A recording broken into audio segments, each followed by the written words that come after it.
Yikes. Whew. Yeah.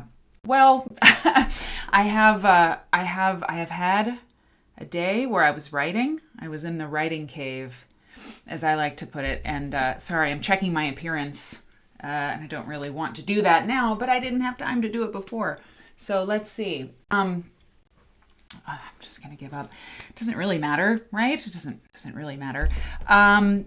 Okay, where's Waldo? Yeah, fair enough.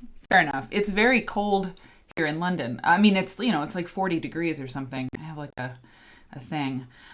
This is what should happen before I come live, but I don't like. Hey, got it.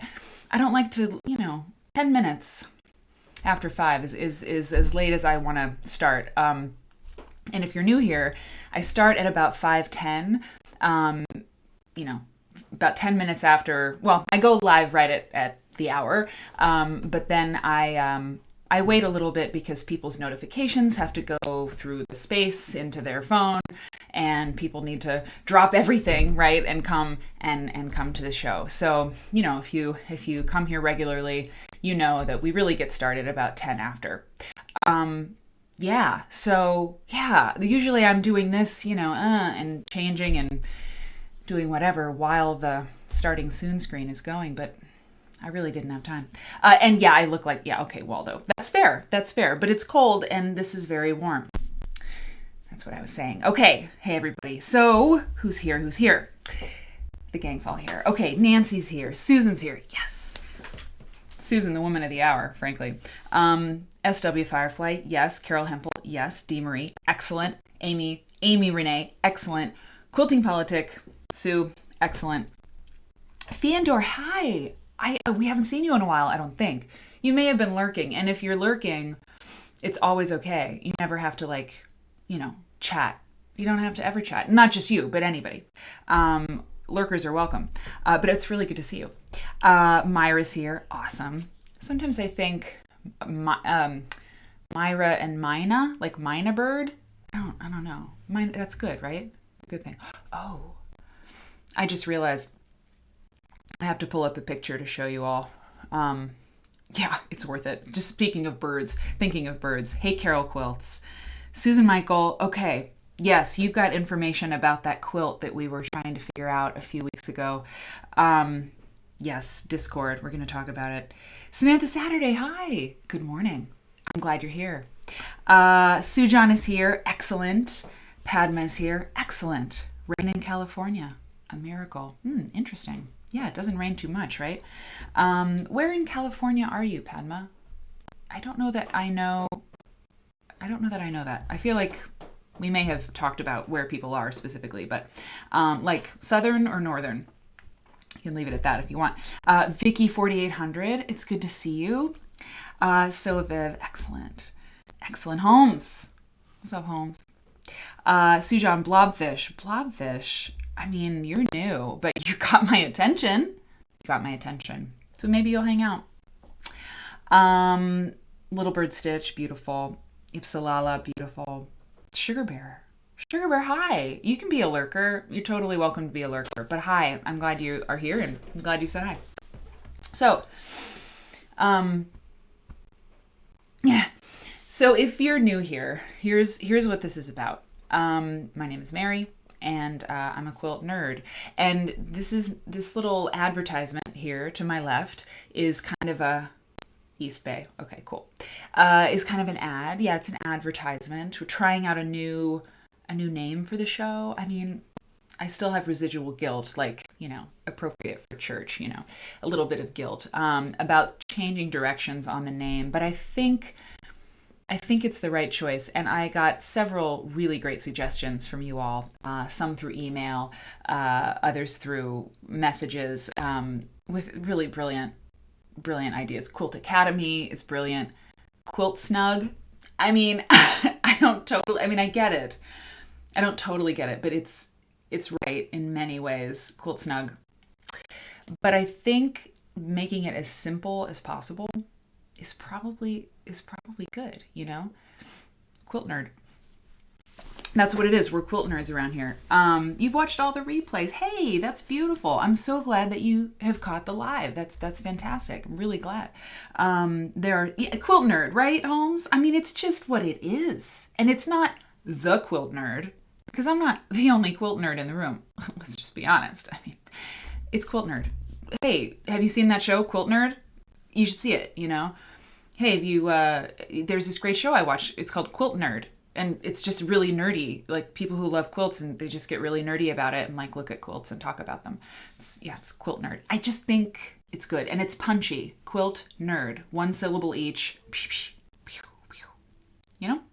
So I'm thinking snug as a room. Oh, okay. Yeah, well, maybe this is like, yeah, I mean, I'll never forget Quilt Snug, to be honest. I really like it. And it feels like I thought it was like a snuggle or something. I don't know. Anyway, you're all very smart. You knew that already.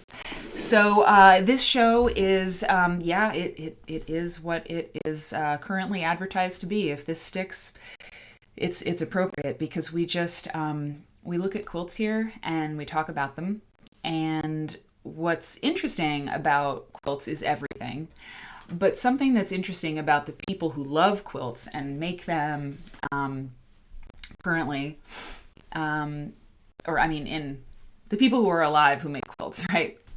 Those of you who aren't in that quilt world, and most of you are, sorry, I'm having some, most of you who make quilts actively and get involved in quilt stuff like conventions, and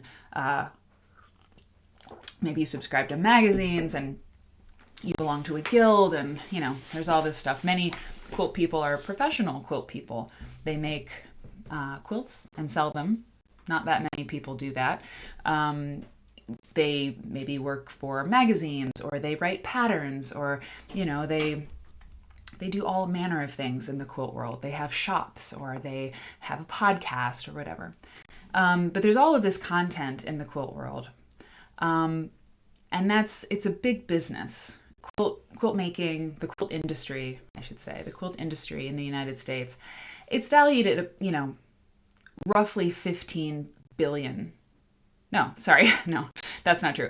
Roughly like $3.5 billion a year. Okay. There are about 15 million quilters in the United States. These are actual facts. It is data that has been, like vetted and stuff. It's been a few years since the Quilts in America survey was out. As far as I know, I should actually call my people at Quilts Inc. and see if there is a new study. I believe that the pandemic probably goosed those numbers because people were sad and inside. And quilt making can bring you lots of joy. It can bring you peace. And it can soothe you, right? It can be a soothing, calming thing to make a quilt, okay? So there's a lot of stuff out there. There's a lot of money in the quilt world circulating around. There's a lot of people in the quilt world circulating around. And so there comes a creature that is the quilt nerd, because I didn't mention this. Peach, yes, thank you, Stephanie. Cake, hello, hi. The fabric store was going to close, and the pandemic changed their mind. That's fascinating, Sue. That is fascinating. Oh, quilty badges. Yeah, I'll work on it. But listen, swag is coming. But yes, so there also emerges from all of this quilt, in this quilt ecosystem, quilt scholarship. I mean, people study quilts, for a living. Like there's academics who write papers about quilts. There are, curators and textile conservationists, all this stuff. There's a lot of study that's been done on quilts because they're really interesting. And quilts are singular objects because they hold a lot of they hold symbolism, comfort, warmth, family, home. There's a lot of deep stuff in quilts inherent in them. And that's true because fine artists, people at the Met, people at MoMA, people in modern art museums, use quilts in their art, because they're really, there's like a lot of they can be kind of heavy, literally and figuratively. They show up in art all the time. So that they have like some serious symbolism to them, but they also have historical value, and because they are made centuries ago, the ones that survive, very interesting artifacts to see what was life like at that time, what was technology doing and textile manufacturing at that time. Like quilts there's a lot there, okay? There's a lot there. And so, as I was saying, the quilt nerd is this creature that like can happen sometimes, because not only is it really interesting and fun to make a quilt, it can be very cool to start nerding out about them. And what does that look like? It looks like this show. That's what it looks like. It looks like this cool show called Quilt Nerd, because there's so much to see. And the place I started tonight is to say that all of these people who are in the quilt world making quilts, buying patterns, going to shows, it becomes this kind of bubble. The academic people are kind of outside of the quilt world bubble. We call it the quilt world. But we tend to see it's kind of an echo chamber. We subscribe to Instagram feeds and about quilts.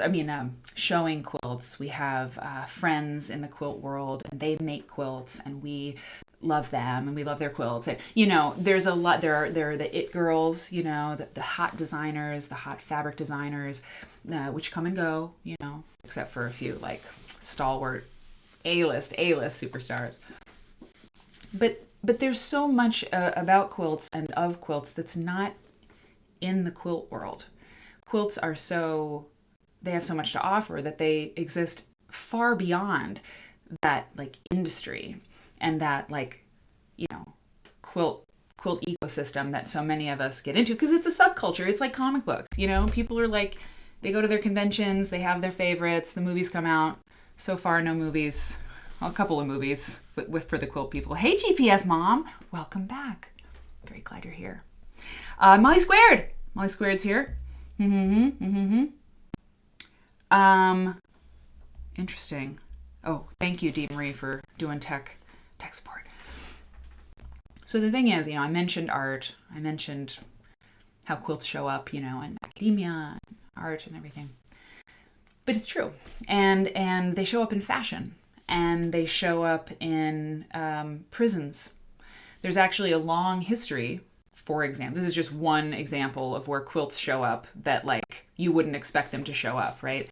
There's a long history of prisoners, people who are imprisoned, making quilts, making quilts. We'll talk about that someday. I gotta put that down there. I didn't even think about it until this moment, but it's true. There are initiatives right now, even right now, here in the UK. Hello from London, by the way. Here in the UK, in the United States, so many I could show you. So many examples, active and inactive, of initiatives where people in prison learn to make quilts and make them, sometimes to raise money for charity or sometimes just for their own mental health. So, if you're a quilt person, making your latest quilt, you might not know that unless Quilt Nerd lets you know.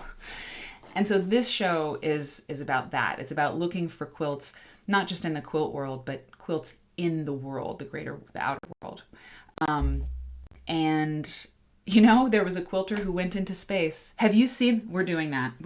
You see? Okay. Now, the last thing I have to say about the intro. Hang on. Astronaut. If you know this, you know that this is insane. You're going to see a picture of an astronaut in space with a quilt block. I'm not kidding. And I know just where to find it because, I do this all day. So, anyway, the reason that is okay. The reason that I just interrupted the show that I kind of had planned, sort of, is because this is an exploration. I lecture a lot about quilts publicly, not just to my houseplant. I lecture, I teach, I used to do on-camera things when I was a younger woman. And that's a very specific, honed presentation. But this is a live show. And I love to learn about this stuff as much as any any of you quilt nerds. And I want to share what I'm learning, with you from day to day, from week to week. And the things that I bring to you, we look at everything together, we look at all this stuff together. But the things that I bring to you, I don't know that much about because I want to find out stuff with you. So this is basically me going down the Quilt Nerd rabbit hole with you live. If things come up, they come up. I don't mean we're going to talk about family drama, not like that stuff comes up. We did dip into culture, we talked about like Vietnam and stuff last time. It was amazing and awesome. It's the first time that's really happened where we really left the building, of quilts, but quilts led to that discussion. Anyway, in this show, I have a few things ready to show you, and we will go through those things, but quilts in space. Hey, Nazda Quilts, welcome. It's the first time chat. It's your first time chatting in the room, Nazda Quilts, and I'm so glad that you're here, and I'm almost done with the intro.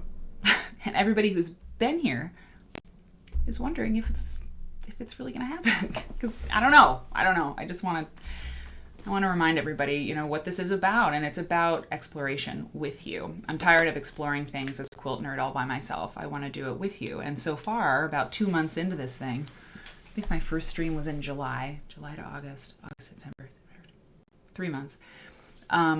It's like the most fun thing it's in the top 5 most fun things I've ever done. Sitting down. And so things like that can happen. We're going to look at this astronaut who's a quilter who went into space, and there are pictures of her with her fabric in space. Really. So that might happen. And that did just happen. So we'll do that next. It's not really a show unless I hit the lamp over here. So we see what happens. It's about 2 hours. Sometimes it's longer. And that's what it is. We nerd out together. So I hope you'll stay. I hope you'll chat. The people here in this chat are amazing. They're good people. They're good people. Hey, Alistrina B. Thank you for becoming a subscriber. Oh, hey, Civi Mac. I gotta make sure once I'm on my little tear, I don't miss anybody who comes in. If you subscribe, by the way, I won't talk about Twitch and why I'm using that as my money. We'll save that for later. But if you subscribe at $4.99 a month, you support the work that I'm doing as a quilt nerd. And you also don't have to watch ads. Twitch will throw some ads at you from time to time because, capitalism. But if you do $4.99 a month, you don't have to pay that. And if you are an Amazon Prime person, you get one free Twitch subscription with your Prime membership. Because Amazon owns Twitch. Because Amazon owns everything because capitalism. Hang on. I have to open this window. I never know what to do with the window. So if you have Amazon Prime, I don't know where you go to do it, but you get a free subscription, and you should use it. For me, a lot of people who come to this show have never used Twitch before, including me. But Twitch is great for live streaming, and that's why we're here. Okay. Free sub can be applied every month. Every single month, you can have a free subscription to this channel through Amazon. I like this.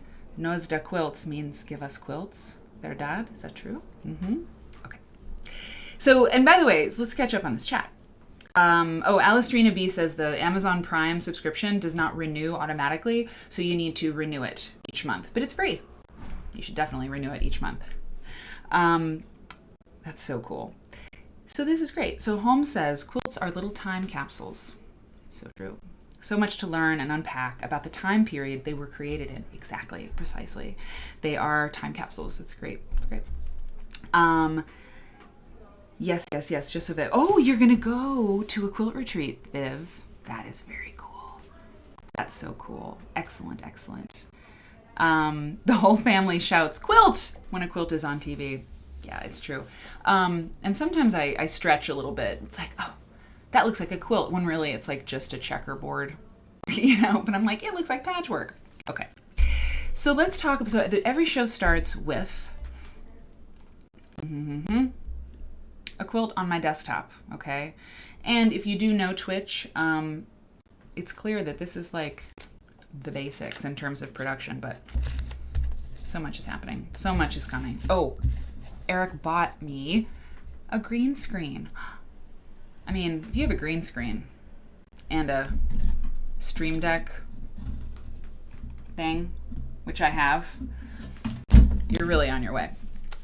And I was working on awards and anyway, but that's all later. Right now, I changed my screen because every show starts with a quilt, a quilt on my desktop. So I'm sharing my desktop with you now. You're going to see everything that I look at. You'll see on your screen. Okay, so we're all looking at the same thing in real time. And I came across this. This is new for me, and because most stuff that you'll see on this show is new for me. I'll find something and get it kind of formatted for us, and then come back to it with you, which is exactly what's going to happen here with these quilts. There's two different quilts. I wanted to fill your screen with color and quilted gorgeousness. And I had never heard of this. I had never known about this. These are quilts they're Bosnia quilts. Okay, that's not a technique. That's kind of a brand, but it's not quite right. Okay, here I'm going to read to you some of this, and then I'm going to pull this down and show you some more images of Bosnia quilts as I read you more of this text about it. Like, what is this stuff? Okay, and if you're thinking Bosnia like Bosnia, you are correct. So Rothko, I know. And by the way, every single time you watch this show, I was a magazine editor for years. Okay, I've edited 2 magazines. Visuals and content and like dynamic content, very important to me. I mean, we've looked at quilt paintings. Last time we looked at, what did we look at? I don't know. It's always different, you know. One day it's like a modern quilt-ish Rothko kind of deal, and the next minute, you know, or next show we're going to look at like a quilt from 1726, which has happened. So there's always something else. Hey, just a guy.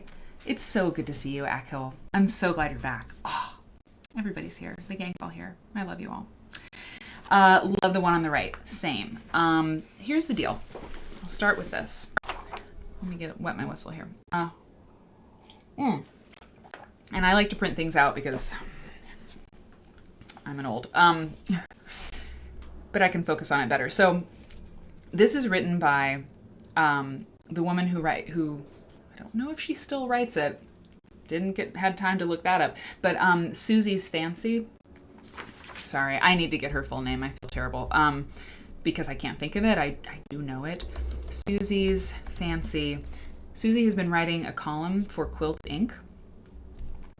Suzanne Labry, okay, Labry. I'm going to put a link in the chat to her column. She's been writing a column for Quilts Inc. for so long, and she's great, and actually she would be a fantastic person to have on this show, and so we shall do it. She's a quilt nerd. Oh, is she ever a quilt nerd? So so this comes from her blog, or her column, for Quilts Inc. And Quilts Inc. is where are you? I'll find you again. Okay.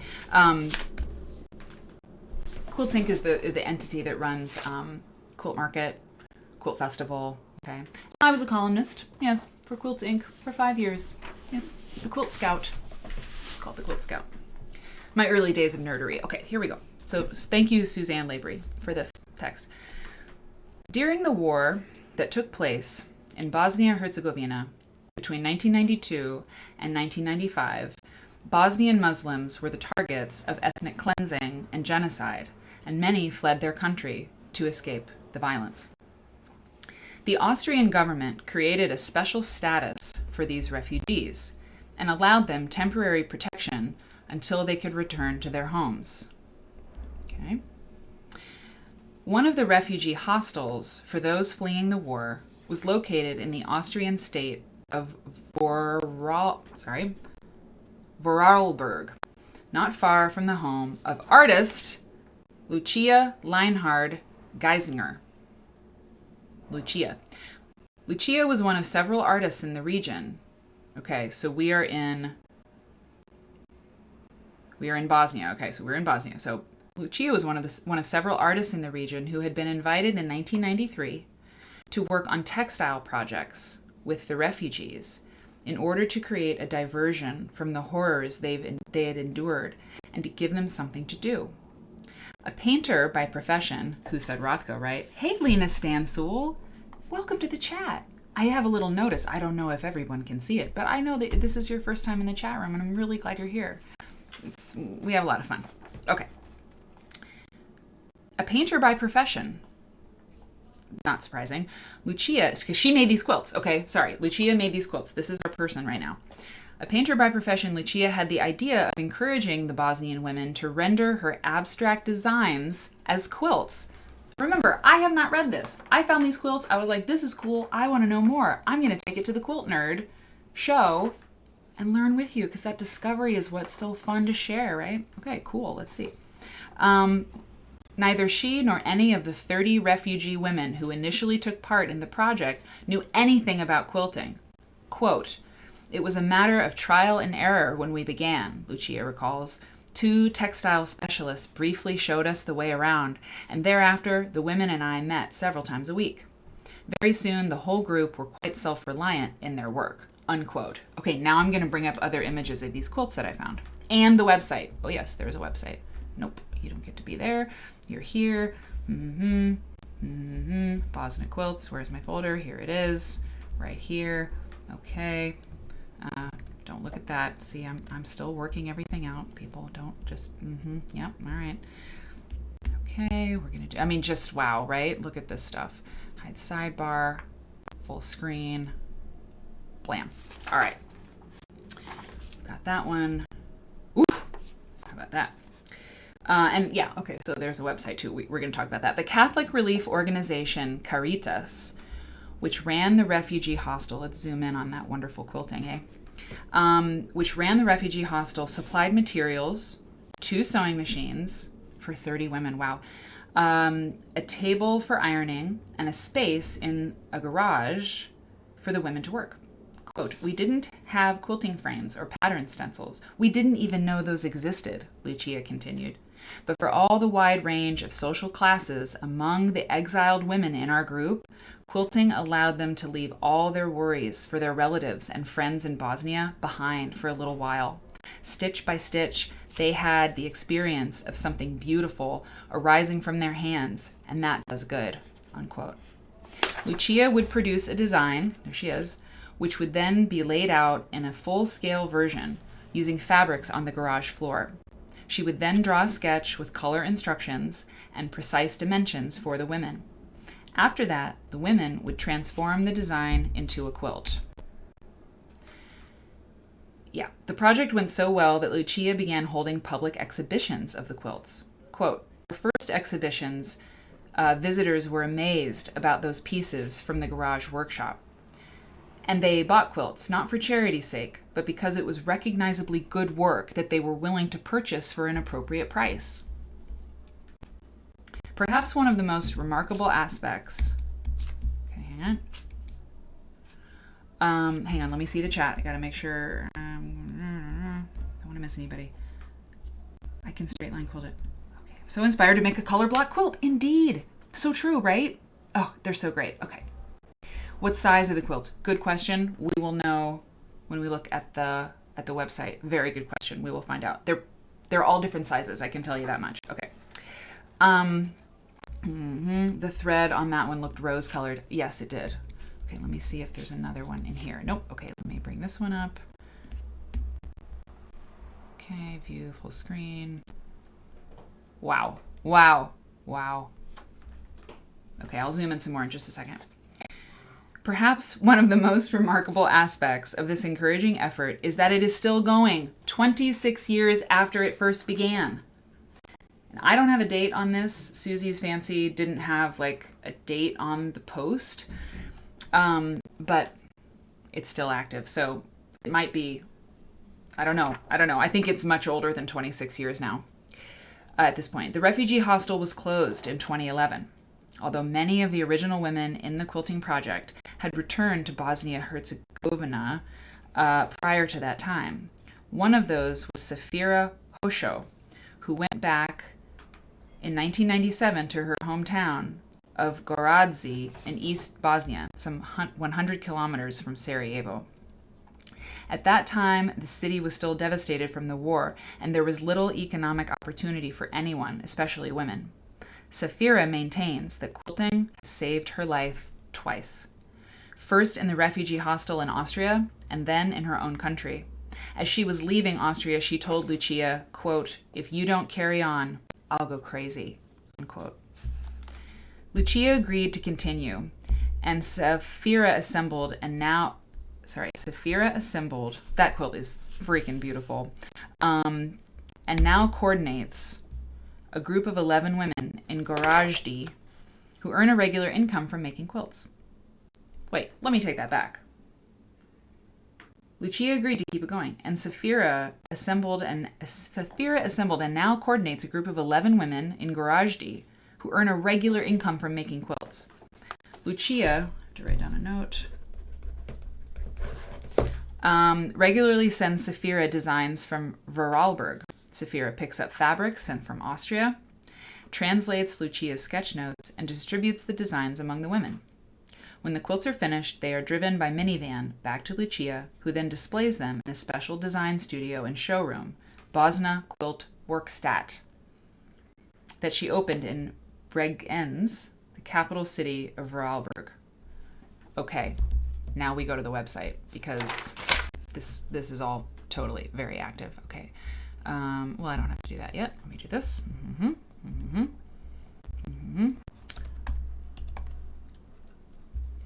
So this is, oh wait, I have to do that. Okay, yeah, okay. View, exit full screen. Goodbye. That's so pretty, isn't it wonderful? Those color fields. Okay, here's this, and we will look at this. Look at this. It's all here. Let's go to English. Bosnia Quilts. Let me put that link in the chat. But don't read ahead. Okay. Whoops. Sorry, my bad. Sorry. Right here. Phenomenal story. Oh, I know. Just wait. So, okay. Textile art across borders. So here's our beautiful cover girl, right? And I'm going to show you what's on this site, okay? So I'm giving you the information that's on there. Let's go look. So there's more information on it, of course. Suzanne Labry did a wonderful job with this article because it's really, really informative and well written. But let's see. These are ones you can buy these. Okay, these are all for sale. So I'm going to scroll through as I finish this up. The studio sells about 80 quilts a year to museums, churches, and individuals. Demand is constant for the quilts that sell for 700 to 2,300 euros a piece. Lucia's husband helps her advertise, show, and sell the quilts, all on a volunteer basis. And that's that. I mean, I'll click on a few. Oh, I can eat a chip. Famished. Okay, this one, the credits are there. It was made in August of this year, so very active, obviously. It's 1,300 euros. Somebody do the math. How much is that in US dollars? And maybe in sterling for our British friends. 1,300 euros. Wow. Can I move around? I can. Look at that, that like lemon yellow chiffon, you know? So wonderful, isn't it?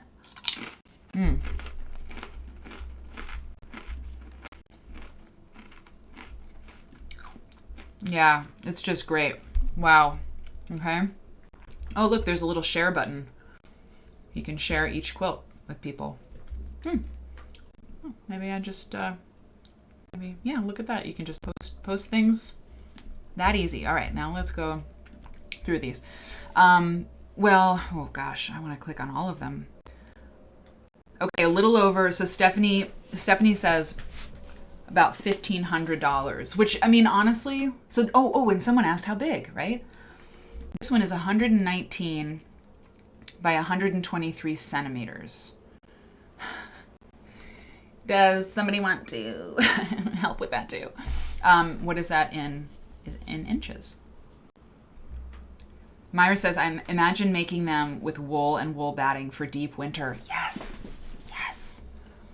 Well, I mean, look at that. And the thing is, like, it's interesting. I mean, it's all interesting, right? But I mean, there are quilts that are color block, or, these are the shapes, the gestures of these quilts. We have seen other quilts that do this, that clearly, I mean, that is not a statement of value, or it's not certainly of judgment, but it's like, there is a shape and a tone and like a visual field to this quilt that reminds us of other quilts, that are, you could say, improvisationally pieced, or they're abstract, right? They're not block quilts. They don't have a set of repeating blocks. There's not symmetry in this quilt exactly. But what's so interesting to me about them is, I mean, the quilting, right? The quilting is this it's actually almost easier to see it from far away. But look here. I mean, it's like this quilting motif is different. Like, I've never, let's look at it here. Do you see? It's like this wave and like a chord somehow.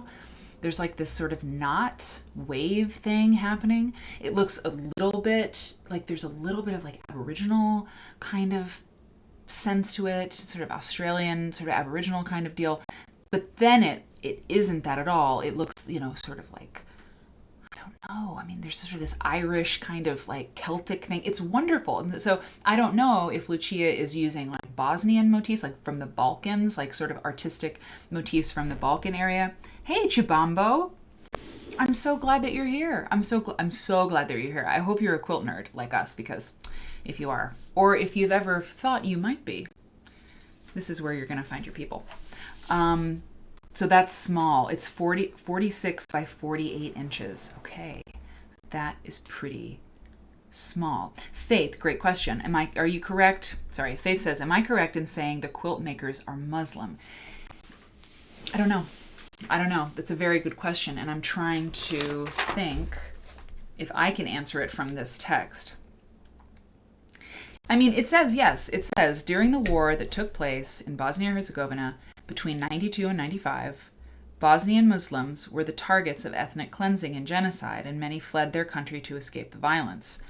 The Austrian government created a special status for these refugees and allowed them temporary protection until they could return to their homes. So they're in Austria.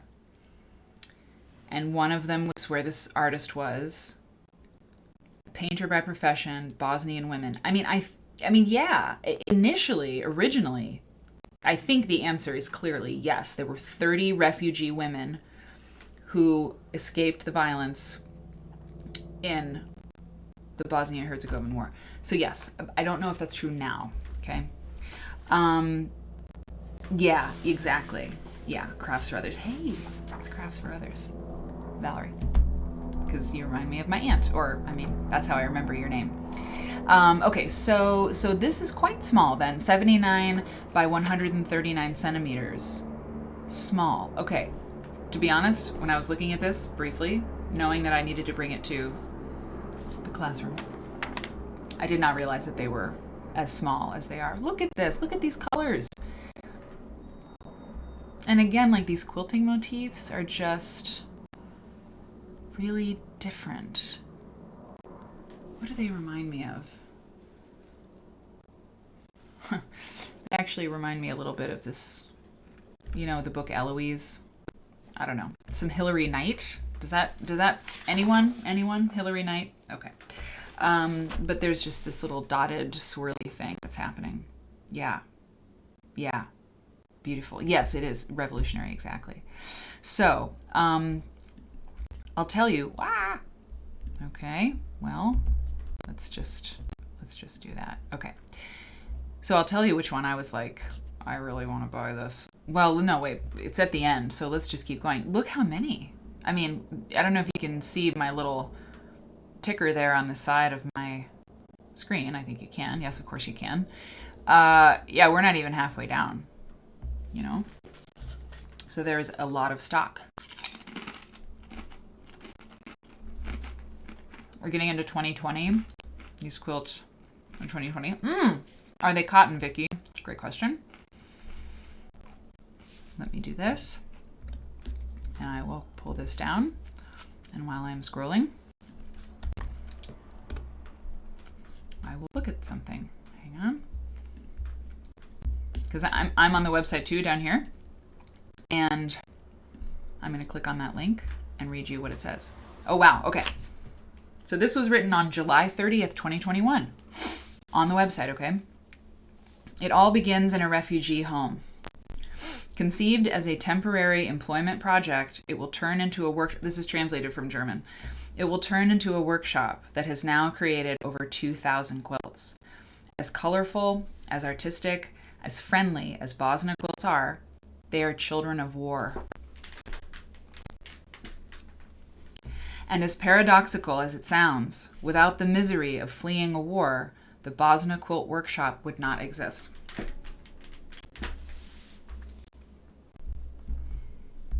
Oh, wow. I've got another picture for you. Just a second. There is a war in Bosnia. Around 90,000 displaced persons seek protection in Austria. Imagine that today, in a context in which unbearable right-wing populists often have their way when they call for walls and fences! ! But it's not 2021, it's 1993. Some of the displaced people find temporary accommodation in the Galina refugee home, a former barracks near Feldkirch. There they wait in their uncertainty about the fate of those who stayed home, forced into idleness. A psychotherapist has the idea of bringing artists from Vorarlberg together with the Bosnian refugee women to develop meaningful employment. And I'm going to read this because, I mean, yeah, like this is the source, right? And I think it's really gripping. A psychotherapist has the idea of bringing artists from Vorarlberg together with the Bosnian refugee women to develop meaningful employment. Lucia Lienhard Geisinger likes the project and goes along with it. Lucia is a painter. But as if by chance, she decides to sew quilts with the Bosnian women. With a bag full of fabrics and a few drafts, Lucia drives to Galina and hopes that a few women will want to join her in her group. Her hopes materialize. One of the women, the current director of the Bosnia Quilting Workshop in Bosnia, raises her hand to signal, "You can count on me." Oh, this is great. I told you I grabbed this. I mean, should we have read this one first? Probably, but it was a busy day. Okay. Lucia is making the designs at home, not on paper, but directly with the fabrics on the floor. Okay. Check this out. Hold on. Okay, wait, we're going to get through. When Lucia first came into contact with the Bosnian women, they wrote down a few terms in Bosnian on a piece of paper that might help communicate. Dopada li ti se means, for example, do you like it? The fact that there is not just hello, good night, thank you, and please right from the start, but also the fundamental question of whether you like it is perhaps one of the keys to the unplanned and unexpected longevity of the project across so many borders. I can't see the chat, so I'm just going to finish this up. This is how the first quilts are made on a foldable table in a former garage. Lucia knows how to handle colors, but she has never made a quilt in her life. And the Bosnian women can, of course, sew, but have never quilted a quilt in their life. Okay, so here's what I'm going to do. I'm going to let you read the rest of this because I want you to see. Okay, don't get dizzy. I'm going to scroll to the top really fast. Okay, here, this is what I'm reading from. Wow, okay. Wait a minute. Wait, hold on. This is the about. I have a different about screen? How is that possible? Oh, okay. Okay. So this is what I was reading from. Okay. So I guess it's like the about page is blog posts. Okay. So look, this is what I was reading from. Look at these ladies. This is there's not a date on it, but it seems that this would be the first one. Okay. I mean, I'm freaking out because I mean, they look like us. I mean, hey, Bib, hi. Okay, Sujan. Yeah. Thank you for coming. Give him our best. You can always watch the replay. The stories of women. Thank you, Valerie. They look like us, and that's shouldn't be shocking, but sometimes it is. Not just because they're from another part of the world, but because they're from another time. But imagine, I mean, they had to leave everything. They had to leave their home. Oh my God. I mean, they're just, and now I'm their age, right? I mean, they're in their 40s, these women? Well, hi. Okay, so this is what I'm reading to you. So now look at this. Look at these photographs. These are great photographs. So that's Safira Hošo. I was married to a Croatian person very briefly. I misspent youth. And I happen to know that when you have the little antenna over the S, it's a sh sound. So Safira Hošo. Working on a quilt. Look at that. Her husband, Omer, and Damir and Vedan, her two sons, look on. Oh, yeah, and this is when I was like, okay, I need to stop showing quilts and show you this stuff. This is like, that's her notebook. She was writing on, like, anything she had, I guess. Isn't that amazing? This website is really good. Look at the quality of that picture. It's really great. I guess it's a scan. It's wonderful. Okay, so they are wonderful, Marianne. Hi. Unknown to you. Same. Food beckons. Okay. I love it that you check in. You're like, I can't stay, but I love you. And it's like, yeah, we love you too. Like anytime anybody's like, it's time for quilt nerdery, but I gotta make dinner, you can always just drop by and say hi. We'd love to hear it.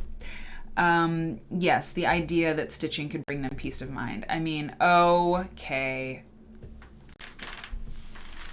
Yeah. Oh God, this is great. The garage workshop is not only about work, it's also a meeting place where you can have coffee. Yeah. I mean, isn't that true for any like group of quilters who gather together to sew? It's like, who's bringing what? Where is the coffee? It's fantastic. Wow. I mean, they're living there. They're staying there. I don't know how you feel about Susan Sontag, but she was really involved in, wow. Okay, this one I hadn't seen before.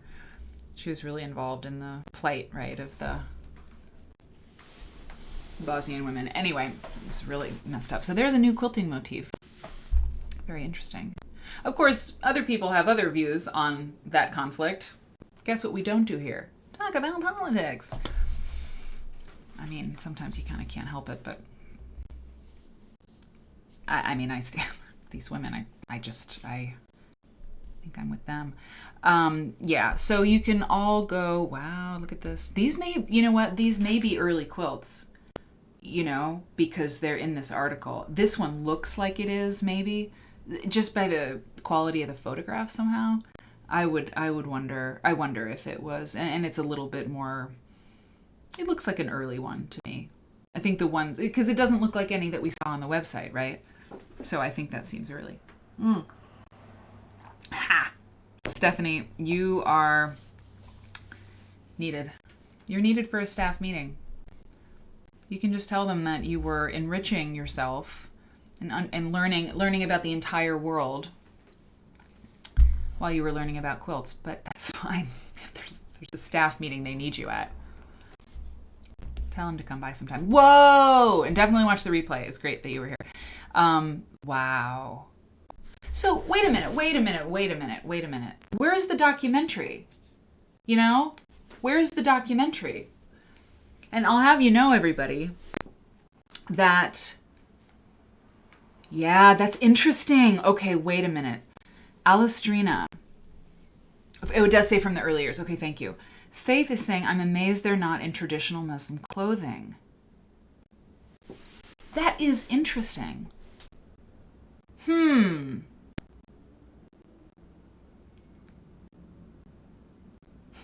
Hey, Mark. Mark just made an espresso drink. What kind of espresso? Sorry, I don't know. That just struck me as like really sweet. I just made an espresso drink. What kind? It's very sweet how you said that. Yeah, so what's up with that? Okay, yeah, where's the documentary? And what I was going to tell you is, by the way, Eric and I are having a Twitch retreat this weekend. Yes, I have asked. I'm going to try to take Monday off. And Saturday and Sunday and Monday, we are going to have a little Twitch retreat. We are going to read everything on the Twitch website, everything on the Streamlabs website, which I use to make the show for you. And like, we're just going to really get a handle on what Twitch can do, how to do it, blah, blah, blah. And I mention it because I have 5 priorities, and one of the priorities is interviews. How do I pipe into the show, a person other than me who I can talk with, that we can talk with in real time? Because to have Lucia here, if she's interested, in another little box, over there, telling us about this photograph, to me, I don't know. I want to make this show so I could watch it, So that's what we're doing this weekend, okay? Discord as well, but one thing at a time. But that picture is amazing, and I wonder if there was video taken, Yeah, Padma's saying pumpkin spice latte. Excellent, Mark. I see your comment, Dee Marie. Padma says, when was the picture taken? Maybe there was more anti-Muslim sentiment in the world and they were trying to appeal to a wider audience. Oh, we gotta ask that. We gotta ask Lucia or somebody. Or Safina? Is that the one's name who's running it now? I mean, you think these streams are 2 hours now. Wow. I really want to know if there is video footage. There has to be. I mean, it's the 90s, right? Somebody had a video camera and they were documenting things very well. Wow. So, I mean, I don't know. That's something to ask, right? You wish Ken Burns knew about Lucia. She's beyond amazing. Agreed. And that is true, Dee Marie. And then we're going to move on to our next thing because, I mean, I don't know. I guess we should. We could stay with this a lot longer. But when we get those interview things worked out, when we get the tech worked out, we are going to return to the things we've seen so far in the Quilt Nerd show, because everything we look at, pretty much without exception, is really interesting and worth coming back to. So we shall do that. And Faith says we always need to take the culture into account. Through adversity, art is created. Absolutely true. And they said that, right? And that was so arresting that the person said, the writer here, I don't know who it is, maybe Lucia, we don't know. If there hadn't been a Bosnian war, there wouldn't be Oh, okay.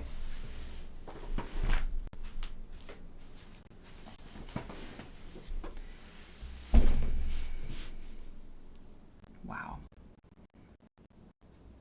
Hang on. Just a second. I just want to look at this more closely. I just want to look more closely at this. Yeah, so if there hadn't been a Bosnian war, there wouldn't be Bosnian quilts. And this picture, which is amazing and beautiful, and I just cannot stand it, and I can't deal with it, and I'm just so glad that you're here, you guys, because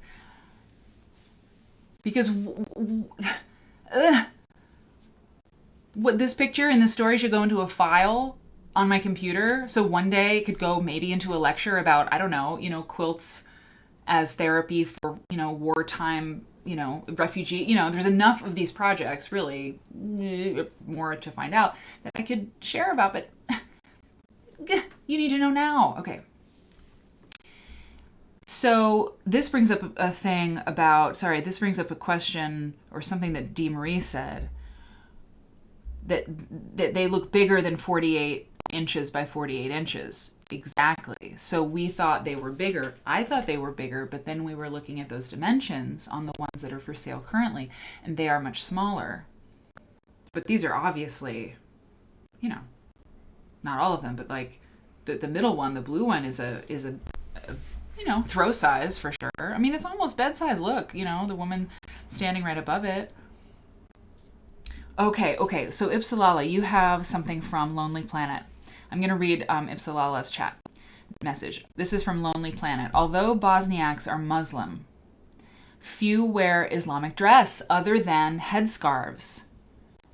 Interesting. And even these are only worn by a minority of local Muslim women.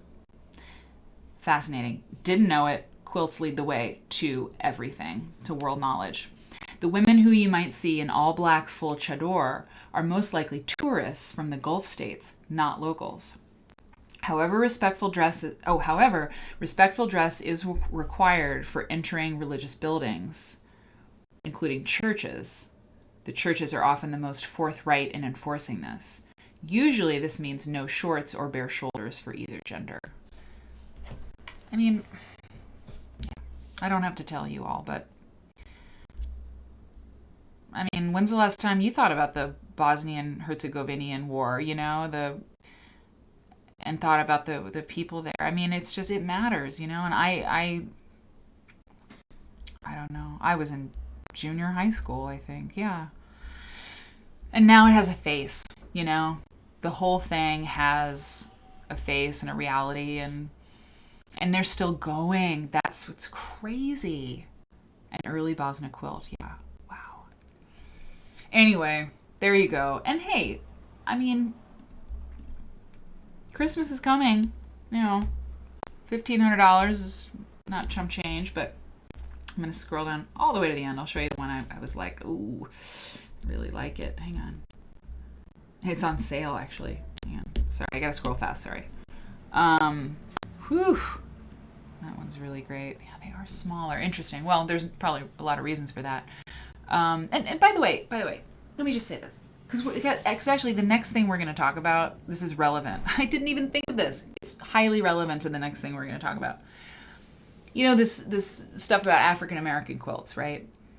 And there are people of all races, colors, creeds out there who have all manner of opinions on it. There is not a dividing line, between African American people who, they think this monolithic, that like there's an African American style quilt or not, whether or not this is something that exists depends on who you're talking to. The African American quilt, okay? Some people are offended by this. Some people embrace this, that there's this African American quilt, quilts that come from the South, many of them made by African American people, certain qualities can be similar, whatever. And other people are like, hey, there's a lot of African Americans. They do not all make one kind of quilt. Like, it's complicated, right? And we're going to look at something next that has to do with the G's Bend quilts. Thank you, Susan. Good suggestion. I love all of your suggestions. Always send them to me, okay? Twitch@maryfons.com. Susan gets credit for the one today. But this is a really good example of there are quilts, right? There are quilts and people make them. And these quilts, this one, reminds me of, there's a G's Bend, I should say, there's a southern, early to 20th century American Southern kind of style quilt, but that has nothing to do with Alabama in 1930, 40, 50, It's just, and the color palette too. And look at this one. Wait a minute. Okay, sorry, I keep doing that. Look at this one now.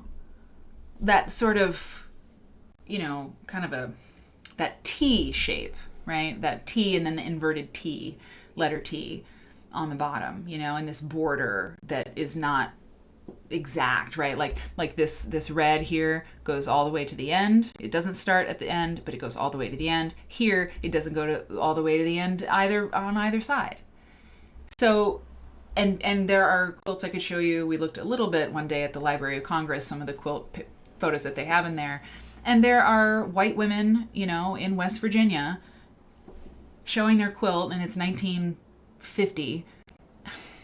and they look exactly the same, right? So it's just more complicated than it's more complicated and fascinating than than the story that usually gets told. That's all I'm saying, you know? I mean, obviously. So where's this one I said I was going to buy?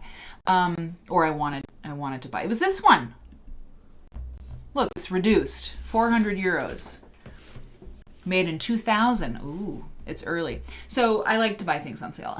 But that actually wasn't the reason I kind of like this. I like this. Everything happens, well, I don't know if everything happens for a reason, but tonight the flow is really interesting.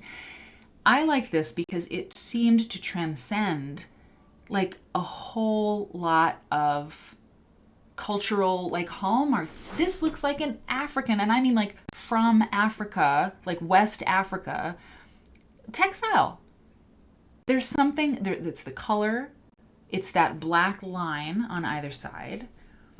It's this not kente cloth, but now this is where I'm out of my depth, you know, on like identifying certain like West African themes, you know, and motifs. Like, ain't gonna do that, you know, and make a fool out of myself. But there's something with this one, and maybe the length, the dimensions of it too, that to me, it just, I don't know. I was like, well, it could be from the American South. It could be from Bosnia, which it is, or, you know, yeah, Austria by way of Bosnia, or wherever it's being made right now. Or it's like from Ghana. I mean, I don't know. I love it. And to me, it's this melting pot of a textile. I just think it's great. But I have other things that I must do. So I don't know about that, but we'll see. Anyway, okay, that's it. That's what we have to talk about with this. And obviously, it's a gift. You know, everybody has been given the gift of the Bosnia quilts. And one day, perhaps we can return and speak to some of the people who were involved, who run it now, all that stuff. Okay. How are you doing? Hopefully you're doing well. So, it's interesting. Geez, Bend, eh? Well, now we are going to talk about that. We're going to talk about it because there is a very big deal. There is a very big deal happening right now. No.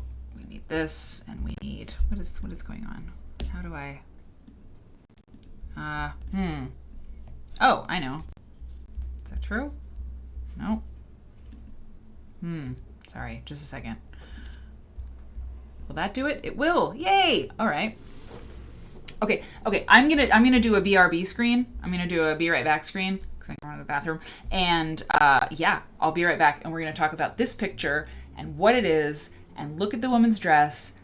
Does it remind you, perhaps, of the quilts that came out of Boykin, Alabama, better known as Cheese Pen? Okay. Amish, yes, Padma, totally. 1000%. You love knowing the history behind the quilts. Thanks, Blobfish.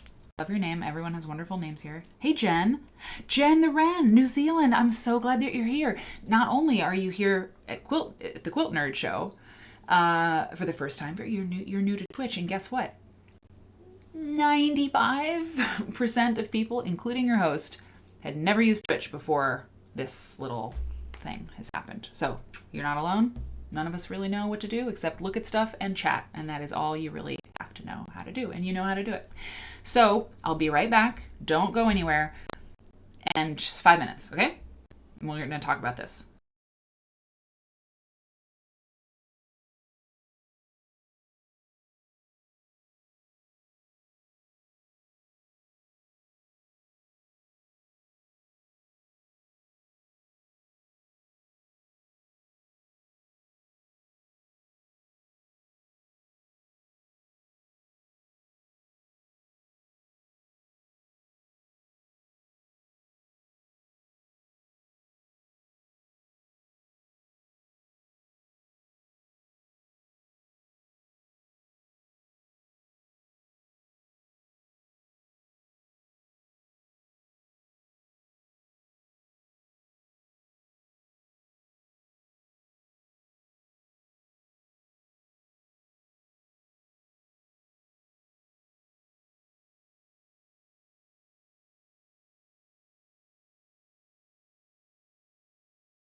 Okay, hey, how's it going? You know, I realized that I was putting this little Post-it on my screen, right? The screen that, well, yeah, that screen. And it didn't work because I was like, Post-it on my screen, like, and I just would take it off. But if I put it on my keyboard, I cannot start the show, you know, without, it's in my way, right? So I'm like, oh, okay. And then it works. Okay. So, Alistrina B, yes, the Discord is set up. It's in beta. Today was my Discord day where I was going to work on the Discord, but I have an article due on Monday for Modern Patchwork Magazine about quilts and fashion. And that's what we're going to talk about, but it's totally new. Today, I have learned about what we're going to talk about next. It has to do with quilts and fashion and the G's Bend quilt, so this is a very big deal. But I want to say one thing first, and I got more chips and I got a glass of wine because, I mean, at this point in the day, that's just what happens. So, it's balsamic vinegar chips tonight, by the way, crisps.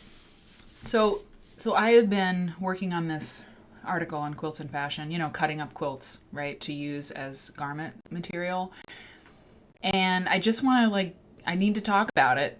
I need to just get it off my chest that, I've been pretty, you know, not ambivalent, but I've just been, I'm really on the fence in terms of, whether it's okay or not okay to cut up these quilts to use for jackets and pants and scrunchies and corsets.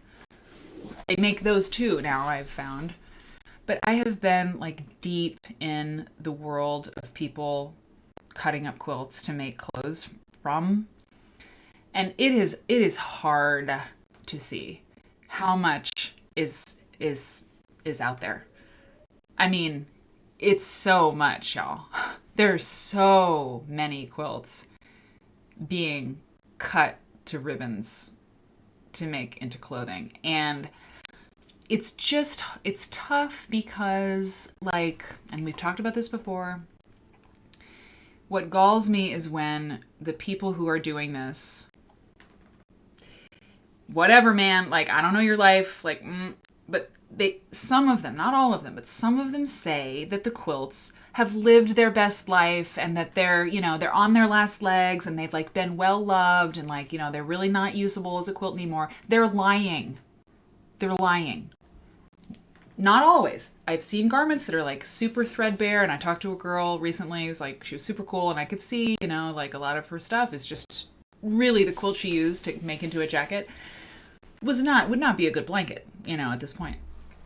But God, I mean, it really, really got me. There's a couple, I could show you, but we have other things to do. But just how cool the quilt was, how totally awesome the quilt was. It was so obvious that they had cut up a perfectly good, fabulous quilt to make into a jacket. And I just picture after picture after picture of these. And anyway, I know it's just really tough. It's just really, really tough. So I had to just let you know that I've been, it's like being a detective or something, and or a cop, being around the worst, tragedies, I'm not comparing it, but I mean any job where you're looking at really gnarly stuff all the time, you're just can I please see rainbows and, unicorns at this point, because it's been really dark. It's been a little bit like that. Not that anyway, whatever. You get my point. Okay. So, an error message, eh? Okay. Thank you for helping Alistrina on the Discord. You will all get Discord info within the next weeks. Okay. So this picture, all right. This was a tip from Susan. And I'm going to read to you what this is all about. Okay, let me pull up my thing. Yeah, it's interesting. I mean, all of the people, it seems on either side of the argument about cutting up quilts or not, either way, people talk about them like quilts have a soul. Either people say, I couldn't possibly cut up a quilt because it's like murder, speaking of like detectives and cops and stuff. I mean, it's like murdering. It's like you might as well be murdering someone to cut into the quilt that they made. Like, what are you doing? So that's like personifying a quilt. But then the people on the other side say, but it gives the quilt more life, to extend the life of a quilt that was going to go away. So people literally talk about quilts as being alive, okay, on either side of things. Mark said, ooh, sick burn, beautiful. Chef's kiss, Mark. Yes, make your own quilt and cut it up. Woo-hoo. Oh, that's such an important thing to say. That's so good. It's so good, yes, and some people do, but it's so important to say that because, like, why are you cutting up an old quilt? And the answer is so often because it's authentic, right? It's an authentic, and this just again like drives home the fact that quilts are so special. They're such special objects that carry so much like emotional weight that making your own quilt, right, Mark, and cutting it up, it's not the same. It's not the same as this older quilt that has the patina of life on it. You're most wise. Mark, don't you go anywhere. Yeah, make your own quilt. And that's interesting because, like, if they did, right? I mean, obviously, if they made their own quilt, how ready would you be to cut it up? Probably not so ready to cut it up because, like, oh my God. And that speaks to, it's like an organ donor. Oh my God. Oh, it's like an organ donor. Interesting. That's interesting. Diobeb, hi. Oh, and I saw somebody else. Rhonda Kernoodle. Welcome. Yeah, use your own, but like an organ donor. Oh, it's interesting. Here's the other thing. Okay, now Diobeb says, I like reusing some of my mom's quilts. The kids don't want them anymore. You have too many. You love seeing bits of old quilts with new life. Now, I want to answer that because it hit me too. I was like, but wait, if these designers are going to these flea markets and these antique sales, and this one hurts, people. This one hurts, but it's true. If they're going into these places, they're going on eBay. Many of them are going on eBay. And I talked to one girl who's making this stuff and selling on Etsy. I was like, is it harder to find quilts now? Because there's a lot of competition. And she was like, yes, it is harder to find them now. And I said, do they cost more? And she said, yes, they cost more. Prices are going up. Demand is high. Amazing.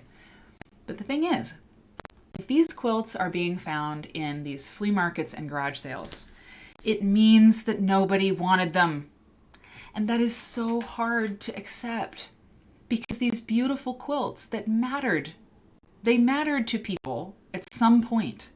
If they are from 1880, then, and they're in those places now, it means that at some point, somebody in the family who had great-grandma's quilts, who had grandma's quilts, who had mom's quilts, the children of the children are like, I mean, like, what do we do?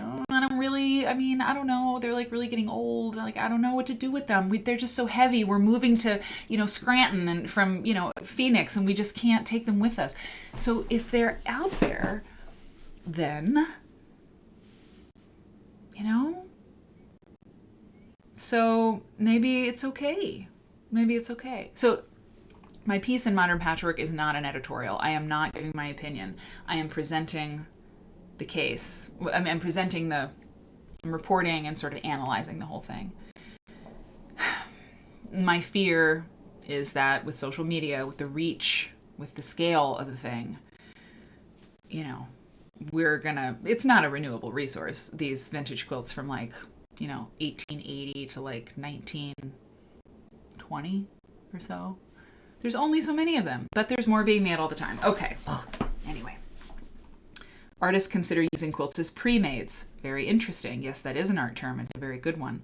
But Diobeb, I just want you to know that there is a fine case to be made. Well, there's a case to be made on either side of this. And like I said, people treat quilts as though they have souls because the designers and customers of these things say, I'm giving the quilt new life. And I don't know if you know Sandra Johnson. really talented quilt maker and garment maker. She says, if I didn't use these quilts and wear them, they wouldn't see the light of day. And she says, I see myself as kind of being, I don't know if she said the word ambassador or not, but she's like, people stop me constantly to tell me how beautiful my jacket is. And she's really good. I mean, she's like been sewing since she was 7, garments. And I mean, she's like, I can hardly walk 10 feet without being stopped. She's like, I'm taking the beauty of quilts out into the world, and those quilts wouldn't have been seen otherwise. So yeah. Listen, you are not wrong. You're not wrong. Everybody has this. Yeah, everybody. And by the way, if you're not going, and then we really are going to move on, I promise. If you're not going, if you're going to QuiltCon in 2022 in February, I will see you there. And I'm giving a lecture. I'm giving 2 lectures. I always do. I always say I'm going to do just one because there's so much work, and I just kill myself to get them right. But I always end up doing 2 at QuiltCon, and they're always debuts, you know. So I'm doing a lecture on quilts and fashion, the history of it, you know, the current state, and then I'm also doing a lecture on quilts in fine art. Okay, 2 topics that we cover a lot. So you might be like, I'm not going to Mary's lecture. I've heard this all before. I'm a card-carrying member of the Quilt Nerd Society. Oh, wait. Did you hear what I just said? That would be something, wouldn't it? A card-carrying member of the Quilt Nerd Society. Yeah, that'll come back somewhere. Molly, good, you're going. So if you're not going to QuiltCon, consider it. If you're comfortable traveling, and you know it's in Arizona, Phoenix, Arizona. So, okay, what are we looking at? For Lord's sake. So this was a hot tip from Susan, and it is a picture of wait, what does Carol say? I break for Carol Hempel. There's a difference between using your own quilt or a family quilt and a total stranger's quilt. Yeah. Oh yes, Kirsten. Hey, I don't know if I said hi yet. Kirsten, it's great to see you. Buffalo. Oh yes, Molly. Yeah, I'll be in London or in Chicago, and Phoenix is going to be great. I like Arizona. I like Arizona a lot. So, it appears that we have a new player on the quilts and fashion scene. This time, he's taking no chances. This time it's very new. Okay, this is very fresh. It is very new. You will see from these photographs that this is like happening now. I have a bunch of photos pulled up for you. Look at all these photos. Yes, so many. And here's the deal. Okay. Hold on. Let me pull up my stuff. This is Greg Lauren, this man. And I don't know yet because, like I said, I pull all this stuff up and then we look at it together. I don't know if he's the son of Ralph Lauren. It might be Greg Lauren, but he looks like Ralph Lauren, I think. You know, that like wiggly mouth. Does anybody know? Does anybody know if that's true? If we may find out. We probably will shortly if we're reading this article, and we are reading this article together. Susan, let's see. Yeah, if your husband's a quilt nerd adjacent, you chose well. Okay, so this is 5 days ago in highsnobiety.com. So it's a very hip, fashion-y, culture-y website. 5 days ago. And I think it's Greg Lauren. But of course some people say Ralph Lauren. Anyway, Greg Lauren and the G's Ben Quilters crafted wearable Americana. What does it mean? Ha ha ha. In our era, so now this is the article written by Jake Silbert. In our era of hyperfast consumption, Greg Lauren has a zeal for patience. His slow-made approach to reconstruction finds new life for otherwise unwanted scraps and textiles, a time-consuming process that undermines the typical more industry mentality. I know nothing about this man. So, Loren's partnership with the G's Ben Quilters feels like the designer both paying his dues and paying forward the renown garnered by his own designs. Let's pause. This is amazing. This is an amazing garment. I mean, you may not like it. You might not wear it. Also, he is very beautiful. This is beside the point. He's a model. I can say that. I can objectify him. Wow. I mean, wow. That's really something. I don't know. I love it. I think it's gorgeous and it's very cool. Like, without a doubt, that is cool. For generations, the Black community of Gee's Bend, Alabama, Black community, okay, has produced awe-inspiring quilts that have only recently begun receiving richly deserved acclaim. Wrong. I mean, is recent. I mean, very wrong. That is incorrect, okay? Not only did the Gee's Bend exhibit at the Whitney Museum of Art take place in 2002, which is 20 years ago. I mean, is that recent? Relatively speaking, okay. But what so many people get wrong about the Gee's Bend story is that it didn't start when this white man, Bill Arnett, discovered the quilts and took them to New York and made them superstars. It started way before that, in the 1960s, with the Freedom Quilting Bee. And if you would like to watch my lecture, Myth in the American Quilt Story, it's on YouTube. And you should watch it. And I talk a lot about Gee's Bend and the Freedom Quilting Bee. So just everything you read about the Gee's Bend phenomenon, you must read it knowing that 99% of what is written about it is incorrect. Like, I've never read an article about, or it's incomplete. I've never read an article about the Gee's Bend quilters and their work that was not, that actually included the Freedom Quilting Bee. I mean, we can talk about that sometime. Just let me know if you want to talk about it. I'd love to. Yeah, it's weird. It's just weird, Molly. Okay, let's continue. Let's see what we got. Okay. But here's the thing. I don't know about this. I don't know how this is working. I don't know. I do know one thing because I pulled an image for you all and I was just glancing through like this dude's Instagram and stuff, like trying to really get enough together for you all to learn with you. Like, look, frankly, whether this is okay or not, because, and like, who am I to like say what's okay? This is not my experience. I'm not a quilter living in Gee's Bend, whatever. Like okay. However, I'm sorry, but I noticed that this guy, this Loren guy, this white guy, you know, he's making the most money here. And I just have to point out, and remember what my friend said to me. She was like, Mary, you can talk about anything you want to talk about. You can talk about black folks, white folks, whatever, Bosnian women, you can talk about, just tell the truth. That's all you have to do. You don't ever have to worry about like saying something bad if all you do is tell the truth. And my truth, I just tell the facts and you'll probably be okay. Not your opinion. Don't like start speculating and all that. Just say what's true. Okay. And what is true is that she was a black woman, by the way. Like, she wasn't just like someone who looked like me, like, just tell the truth. You know, she was like, I asked her, like, can I talk about the Gee's Bend quilters in a critical sort of analytical way? Because like, I'm a white girl and like, do I have anything to add to the conversation? And she's like, tell the truth. That's all you have to do. Okay. The truth is that this guy is a white guy who's, if he's Ralph Lauren's son, is a very connected guy.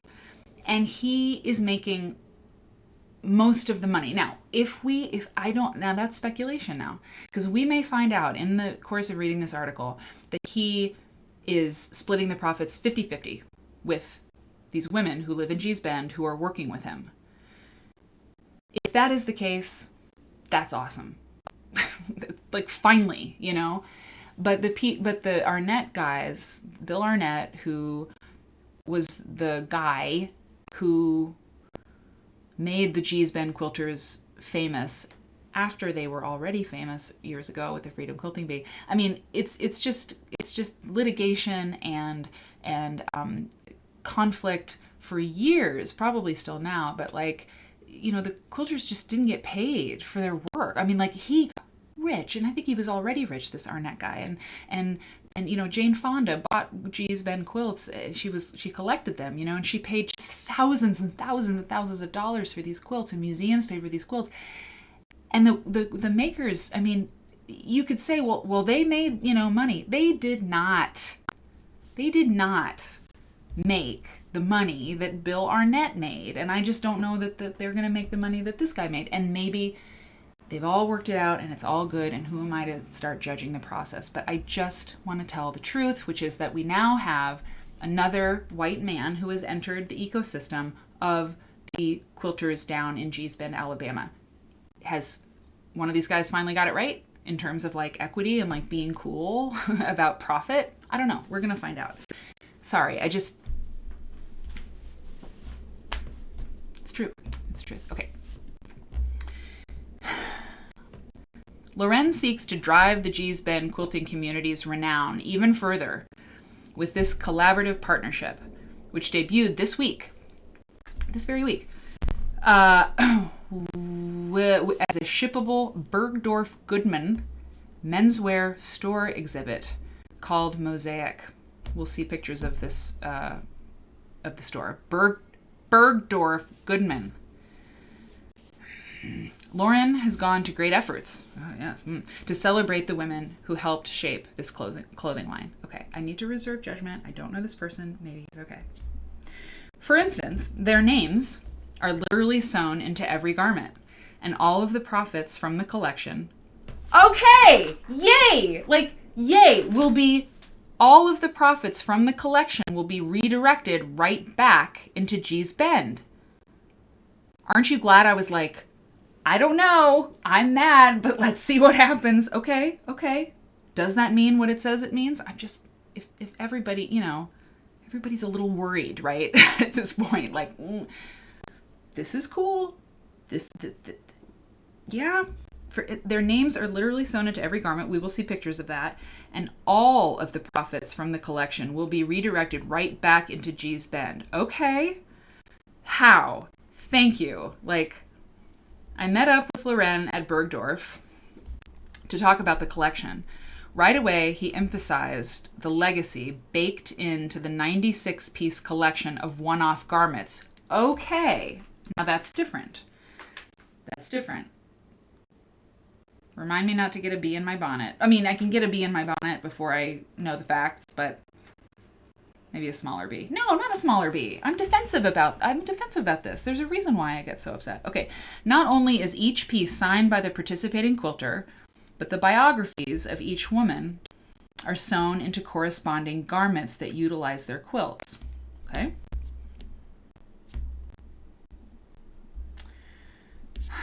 Still annoyed. Okay, sorry. To create this line, tax write-off. Yes.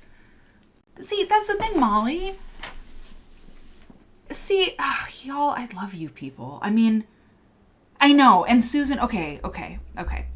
Yes, okay. Wait, let's go back to the chat here. Yes, so totally. And I just, by the way, if you ever, like, everyone is safe here in terms of, like, having differences of opinion. I often I have opinions that are not popular with a lot of my peers in terms of, like, whatever, politics, like feminism, like, blah, blah, blah.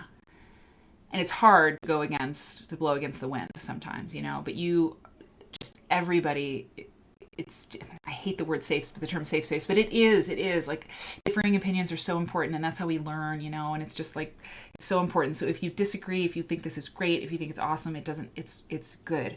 So whatever you think, okay, is totally, totally valid to talk about, and everybody's cool here. So yeah, exactly. Just the facts, ma'am. Exactly. All the profits from the collection will be redirected back into Gee's Bend. Exactly. Okay. And it might be nice, Susan says, damn, might be nice if a white dude decided to pick up my designs and pay me. Yes, exactly. Would be nice, wouldn't it? It would not have happened if he had not ventured to capitalize on it. It's very true. It may not be a terrible arrangement. Exactly, Susan. It could be freaking amazing. And like, yeah, I mean, the Bill Arnett thing. Look, if Bill Arnett had not, put the quilts, gotten the quilt, worked his like connections to get the quilts into the Whitney Museum, maybe this wouldn't be happening. And maybe this is amazing. So like, because we all know what the G's Bend quilts are, right? And like, well, yeah, because there was this really big exhibit, and people don't know about the Freedom Quilting Bee, but they know about it, I get so tired. The older I get, the less I know of anything. The dialogue is directed back to highlight the designer. True. Val, I'm wondering, like, how is the deal good? And it's the same issue. Interesting. Myra says she has the same issue with the House of Harlow 1960 G's Been Creator Collab Holiday Quilt Collection. So there's a tip embedded in your comment. I don't know what that is. I want the women to get paid. Sales pitch. Agreed, Susan. We have to have some faith that they're not being exploited. 1,000%. And 1,000%. Redirected. That's what I was like reading into, like, it's redirected into the community, like fully, like, I want receipts. But okay. Yeah, white savior vibes, painter artist friend. G's Bend. Susan said, I have a painter artist friend that so wrongly uses G's Bend series as a category for his work. Oh, for real? Oh, I'm throwing a crisp. It hit the lamp. It hit the lamp. That is so lame. Oh, that's so lame. Ugh, barf. Molly, I'm cynical too. Like, I'm on the defensive. The downside, Dee Marie says, is he's making it more trendy to cut up patchwork quilts.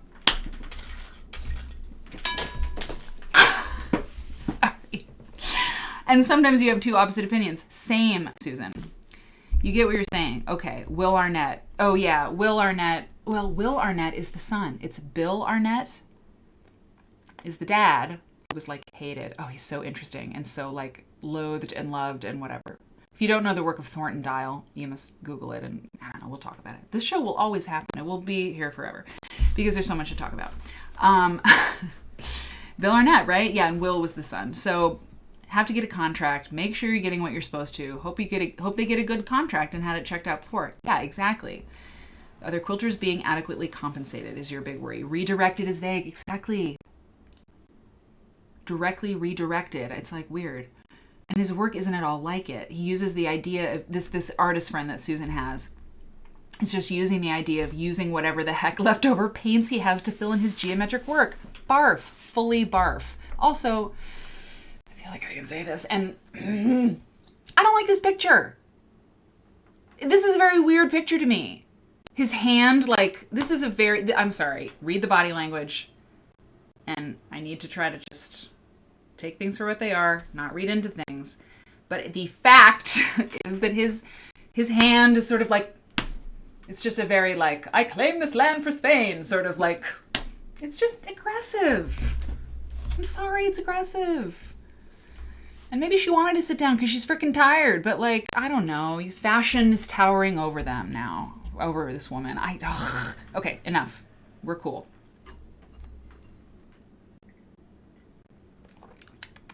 All right.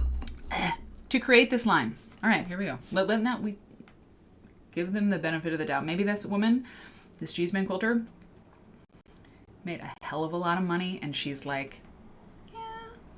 Maybe she's very, very pleased. And this fucking. So excuse me. That's great. Sorry. It's a kid-friendly show. To create this line, Loren was in constant communication with the participating G's Bend quilters. He sent the women tubs of his scrapwork fabric. There's a link here to his scrapwork fabric. I need to see what this is. Okay, I'll okay. Maybe we'll look at it. It doesn't really matter. It's scraps of fabric. And they got to work piecing the textile fragments into hand-quilted panels. These panels were shipped to Loren's Los Angeles atelier upon completion, where his team stitched everything into the puffy jackets, shawl collar shirts, and cargo pants that Loren is best known for. Never heard of him. But it's menswear. Okay, that's just being shady. Well, we'll see. Look, there's more will be revealed. Okay. Loren compared the G's Ben quilters to painter Joseph Albers. In my feelings right now. Noting that Joseph Albers is one of the most famous abstract artists to ever. So that's like it's high praise, okay? If you think that abstract painters are the highest praise that you can possibly get, it's fine. Noting that their artistic mediums feed into the gap between them. Loren compared the G's Ben quilters to painter Joseph Albers, noting that their artistic mediums feed into the gap between them. This is just a junk sandwich of a sentence. Given the utilitarian nature of quilts, Loren said, the medium has ironically been historically undervalued against ornamental fine art. Fine art is not considered ornamental. That's a problem, but that's just their writing. And I'm not being a snob, it's just true. It's like fine art. The problem that quilts have had is that they've been called decorative or ornamental and not fine art, whatever. Recently, Ralph Simons received platitudes, from the American Folk Art Museum for pushing, I don't know. Let me just skim. Yeah, okay, Calvin Klein, yes, we know. And one of Loren's G's Ben quilt creations was installed in the Met's latest exhibit. Now, that's what we're going to get to. I have way more pictures. This is amazing. This is an amazing picture. Okay, so there's an exhibit at the Met. Yeah, it's really bad, Molly. There's an exhibit at the Met called America, a Lexicon of Fashion, okay? And that's the exhibit happening now through September 2022. The Met Gala, when A$AP Rocky was wearing his coat quilt, sorry, I should say when Rihanna's boyfriend was wearing his quilt coat, his puffer coat, we looked at it. And remember, I had that moment where I had a crisis when on camera I realized that my whole life I've been like, oh, a celebrity talked about a quilt or had a quilt in their whatever. This is so great. And I used to fawn all over that moment. And then I realized that's not something I want to do, that quilts are more powerful than all of that. And I shouldn't be freaking out so hard when celebrities turn their attention to quilts. But anyway, we talked about the A$AP Rocky puffer quilt, and that's because the Met Gala happens around the time of a new Costume Institute exhibit, right? So one of Loren's G's Ben quilt creations was installed in the Met's latest exhibit. This is my favorite picture of all the ones. So I've got a picture of this exhibit because it's really important for us, because there's a whole little section of that exhibit that shows patchwork in clothes. You'll see. That's very cool. The photos are very racist. Interesting. Tell me more, Molly. Tell me more, Faith.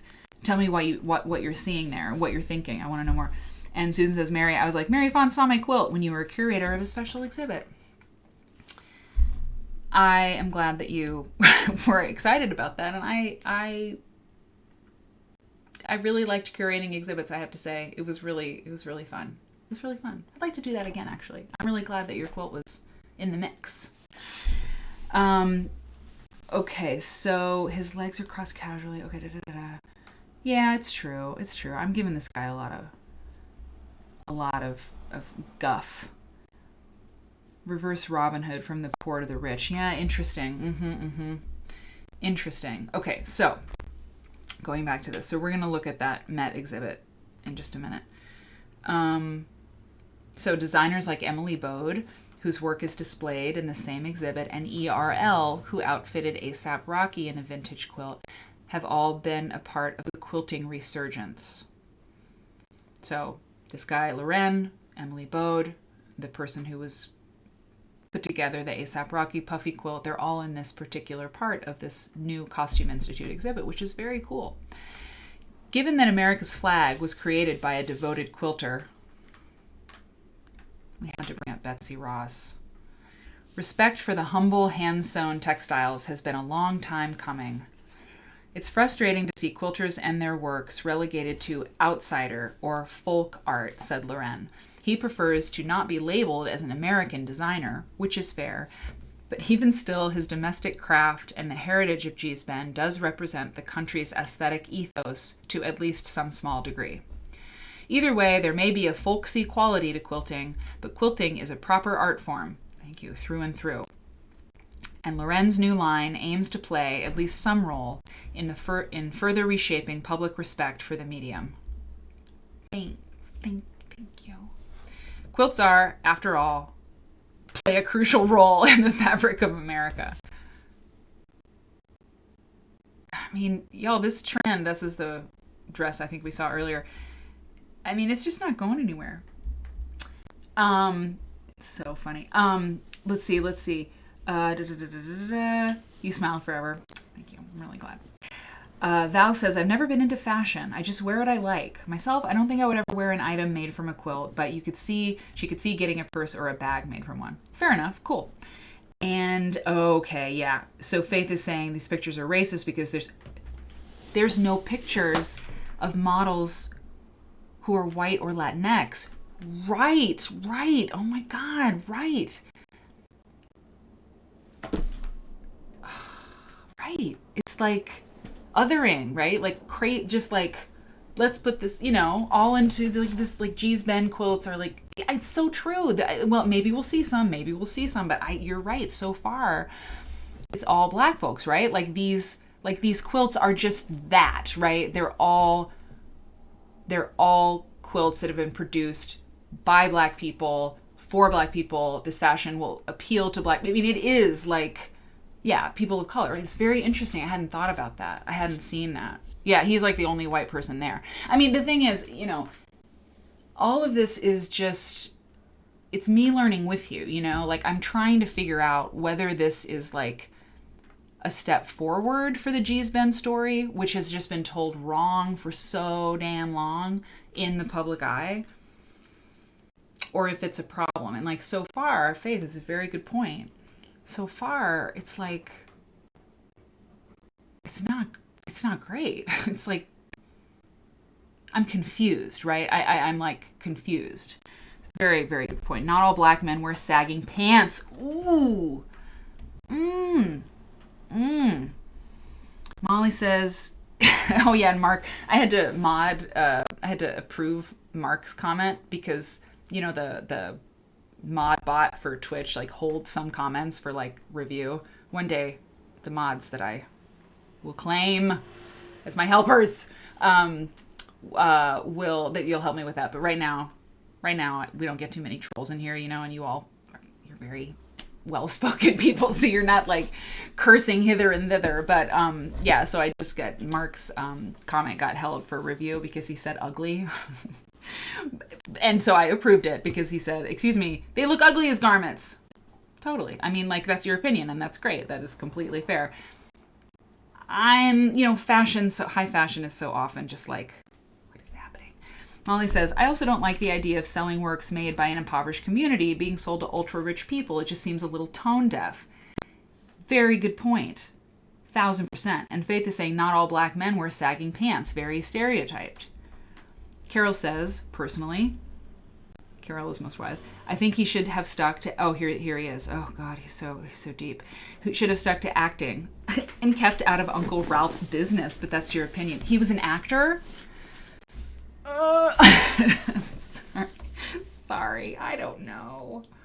And these are not cut up quilts. Padma points out, these are not cut up quilts. They're made from scraps for fashion. Very good point. I love the balance in this conversation right now. And I love like the timing of the chat means that it seems like Mark is saying unattractive to this man, but I know you're saying to the fashion. So Dee Marie says, so far it seems like he's piggybacking on Geesben notoriety. Have to agree. At this moment, have to agree, especially with that point from Faith about the photo shoots and the styling, right? And that like he and his people and Bergdorf are very up in the styling for all this. It's everything. It's everything. The look of all this stuff, Perception is everything. So they're selling this. So like, who's their customer? Who are they selling to? Okay, but I still want to know more about the women, right? Who are making these things and just whether it's a good deal or not. Okay. Oh, you're all so smart. Oh. So far, okay.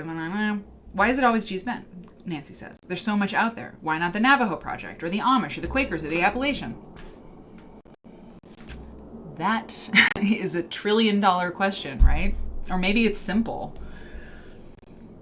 And Molly says, I fully support people getting out of poverty, but I don't think it should be up to one white privileged dude. She could go on about social welfare, but this isn't a socialism Twitch.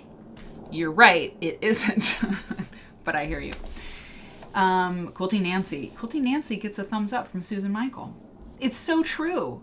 Listen, don't give them any ideas, because the Lone Star quilts, some of the indigenous groups, the First Nation groups, some of those quilts, you know, that come out of like South Dakota and Oklahoma, don't tell them, because they're really great. Don't say it, because then this guy will be like, oh, I just really feel that the soul of America is told in the quilts of the Navajo people, so I'm going to slice them to bits. So this is the outfit. Yeah, those cargo pants are like screaming at me right now. Just like, dude. Like, yeah, I mean, it's just very, it's very true. What is true, right? It's very true that there is a certain style of pants, sort of like the low slung pant, you know, one cuff kind of rolled up, right? And you know, you see this, like in Chicago, I see a lot of black dudes like wearing this particular kind of pant, this low slung cargo pant, sometimes with their underwear hanging out, which I think is totally ridiculous and looks so stupid, but whatever. And this is a particular style for like a Chicago guy who is black. I never see that style on a white guy of the same age, of, you know, running around with his like dudes, his friends, like, and so that it's cargo pants and it's like slouchy and like rolled up at the cuff, like it, you know, does it make sense for the designer because that's his customer? Like, it's a very good point. It's just a really good point I hadn't really considered. So this outfit is in this exhibit at the Met. It's at the Costume Institute. That is the exhibit. And here, okay, so here is the label for the clothes. It's streetwear. Molly says, so this is streetwear? Which, you know, yeah. I mean, if it's for the kids these days, like there's a ton of sharing between cultures and everybody's on TikTok, so everybody's probably wearing the same thing at this point. I'm old. But yeah, if it's streetwear, that's left us behind, because Molly's like, I'm wearing clothes from Old Navy, so I don't know. This is kind of fun. I mean, the show or the discussion? Hopefully both. And the clothes. I think you meant this outfit. Right, Susan? Okay. Yeah. Appealing to the African American market. Okay, let's look at more. So this is a close-up. Yeah, I mean, that's straight up cargo, right? That weave or that substrate. What is cargo? Is it twill? Like really thin twill? There's a bug.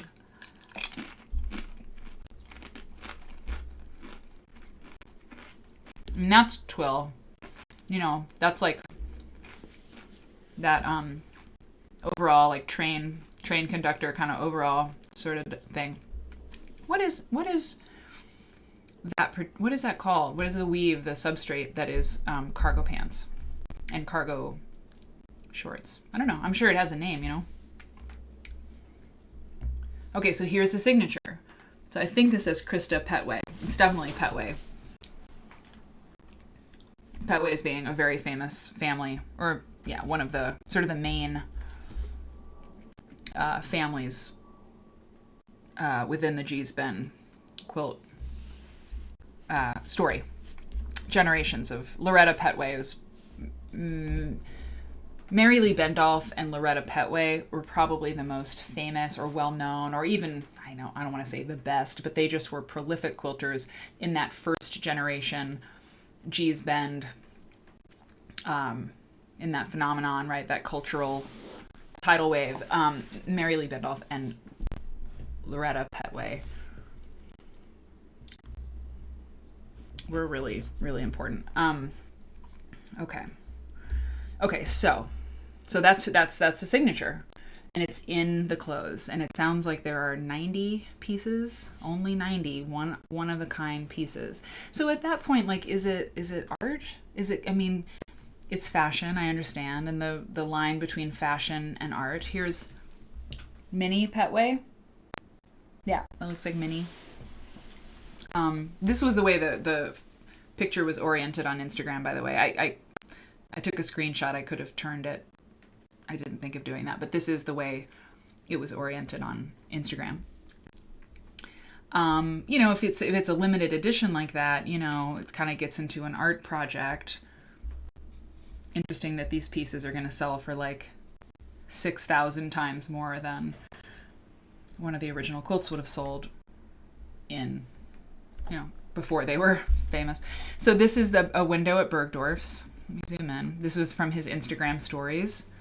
This is the window at Bergdorf Goodman in New York City. This is an interesting picture up here, right? It's, you know, I don't know. Okay, a few more here. Yeah, here's the, this is the display.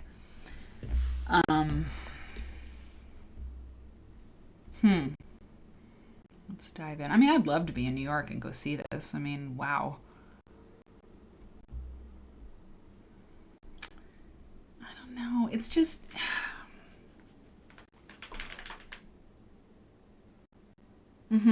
It's true, Nancy. The G's Bend, the ladies down there are making the cloth. They're making these panels for him to use. Okay. Yeah. Cargo, thank you, Rhonda Kernule. Cargo is woven cotton twill. Cool. Here's what I think it is. I think I've got it now. Thank you all for going on this journey of, like, you know, this heavy stuff. But, okay, so this fellow consulted on something. I took screenshots, you know, and you can go to Greg Loren and look at a lot more stuff. That's his Instagram, okay? Here's what I think is the problem for me.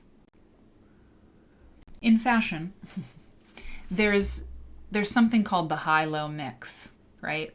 And that just means that it's in London. Oh my God, these chicks, they get it perfectly. They wear like beat up, like old, they wear fabulous like jeans, like $400 jeans, you know, some of these girls out here. Expensive, amazing. And they're carrying like the it bag, you know, like some really like Celine, you know, or like some handbag that costs as much as rent, you know. But then they have this busted up, amazing vintage leather jacket. And it's like, it's the high-low mix. And people talk about it all the time. It's like wearing wearing like, you know, like diamond earrings and like a sweatshirt. And it's kind of this cool thing because it's the high-low mix, because you're like, you're not this fancy girl and you're not like, you know, bumming around like streetwear, but you've mixed them. And the problem with what I'm seeing here with this Bergdorf exhibit, this Bergdorf showing, is like, to me, it feels like it's novel to some people because of like this high-low mix, like Bergdorf and a small town in Alabama. And it's like, so what are we saying here? High and low mixing? Cool. You know what I'm saying? Like there's this like duality. Like it's unusual to see this kind of stuff in one of the most expensive department stores like in the country, if not the world. So it's like, so what are you saying exactly? Like, why is this cool? Because it's just so totally crazy. And that's offensive. It just is. I don't know. Am I wrong? The high-low mix? Okay. Maybe we are going to look at that quilting astronaut, by the way. Okay, so that's that. And then, oh, hello, Bosnia. Remember when we went to Bosnia 9 years ago? Okay, here's the last thing. Here's just this other thing. Okay. Goodman's.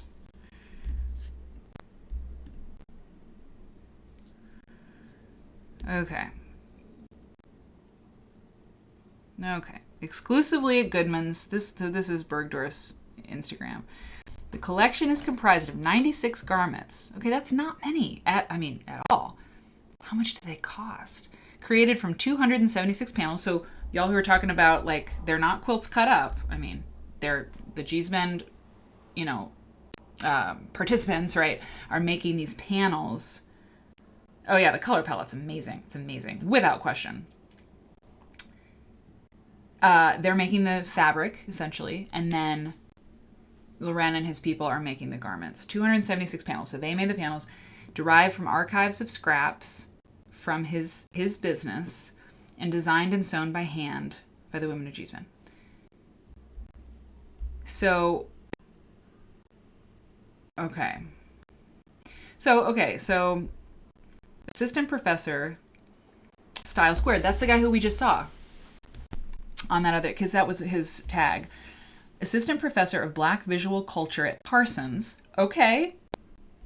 Writes in Beloved Patches of Orange, an excerpt. This book. The genius of the G-Spend quilt makers has had a transformative impact on how scholars and curators understand the diversity and complexity of African American creative expression and Black abstract expressionism born out of the crucible of slavery. Within the fields of fiber and textile studies, the work of the G-Spend quilt makers has been consistently referenced since the community started getting the attention that it deserves in the mid-20th century. Finally, someone pointed out that it was the mid-20th century. Thank you, Parsons professor, expert of this stuff. I guess that's what it takes. He continues. The quilters have equally participated in all aspects of mosaic, from the designing the logo, we saw it, to consulting on the creation of images, to conceptualizing the installation of the collection at Bergdorf Goodman. Moreover, the quilters were compensated for all of this labor, and 100% of the profits from this collaboration is going back to G-Spend quilt makers.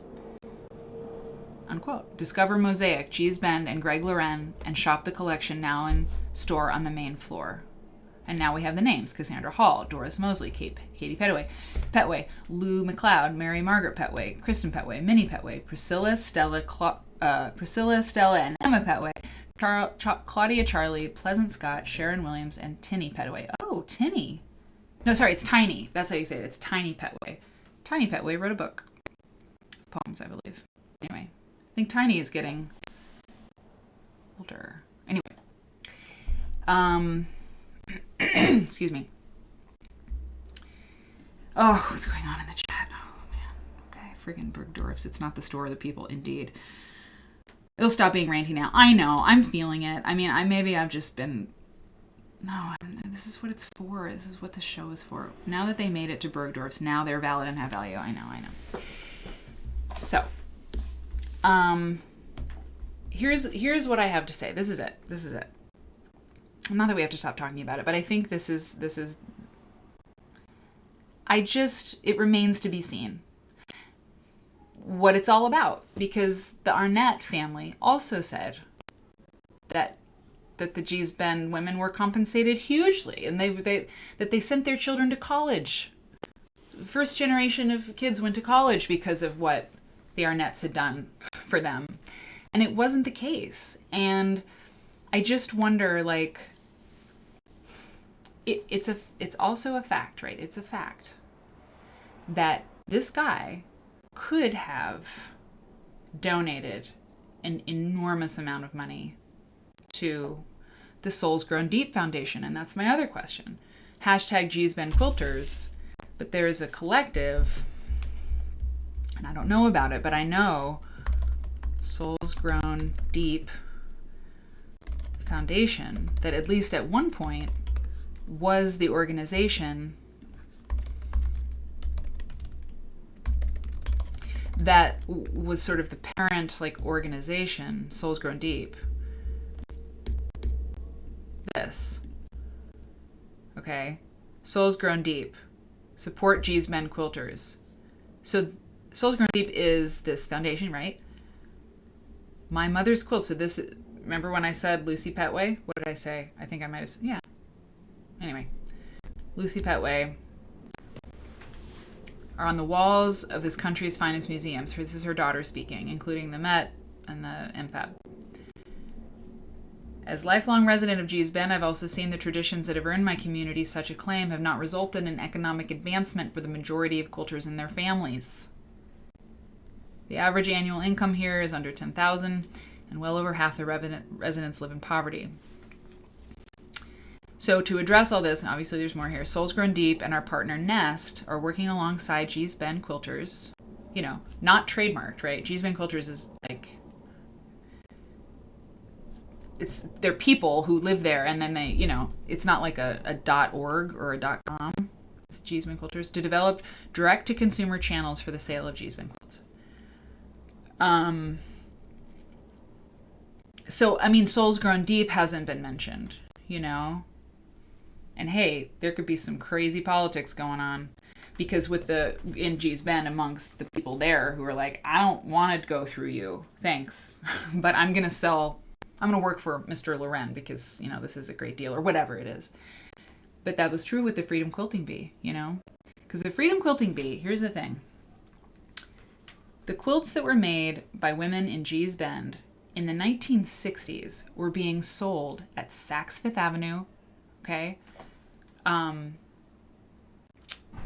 Saks Fifth Avenue, Neiman Marcus, the big ones, some department stores that aren't even around anymore. Sakowitz, I think, was one. I think my mom worked there in Houston or something. I mean, they were really, really, I mean, Diana Vreeland bought a Gee's Bend quilt. Parrish and Hadley, this like very fancy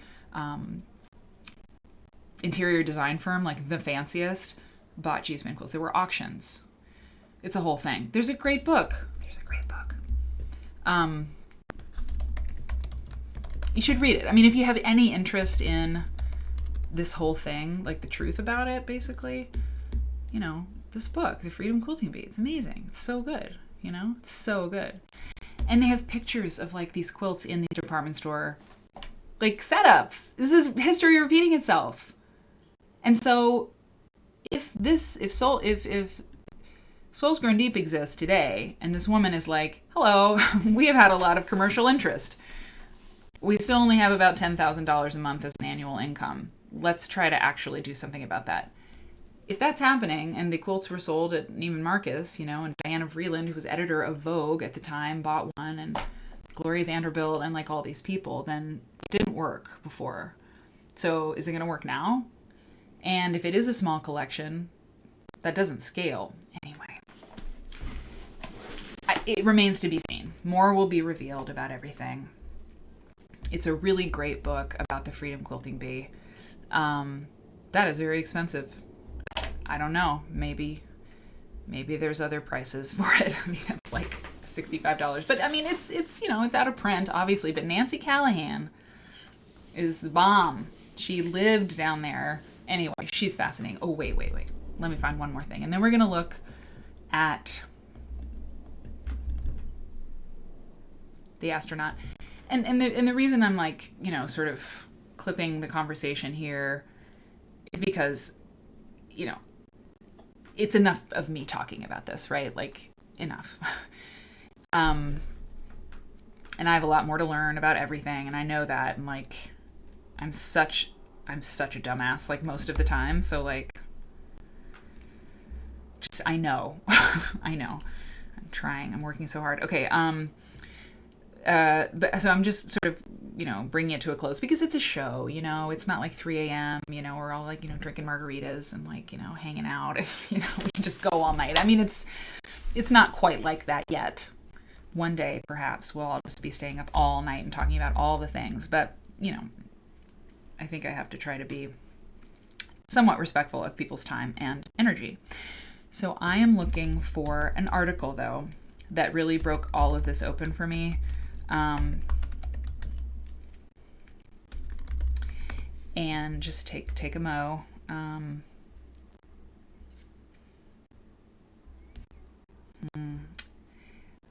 It's a deep cut. I had to find it. Just 1 second. Just 1 second.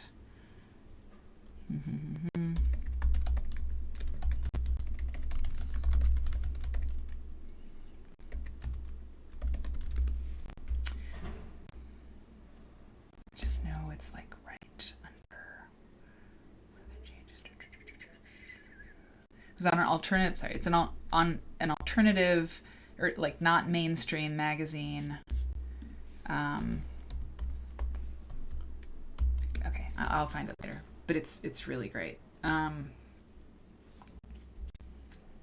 she lived down there. She was part of down in the 60s. I think in the 60s. She and a couple other people were part of a government program.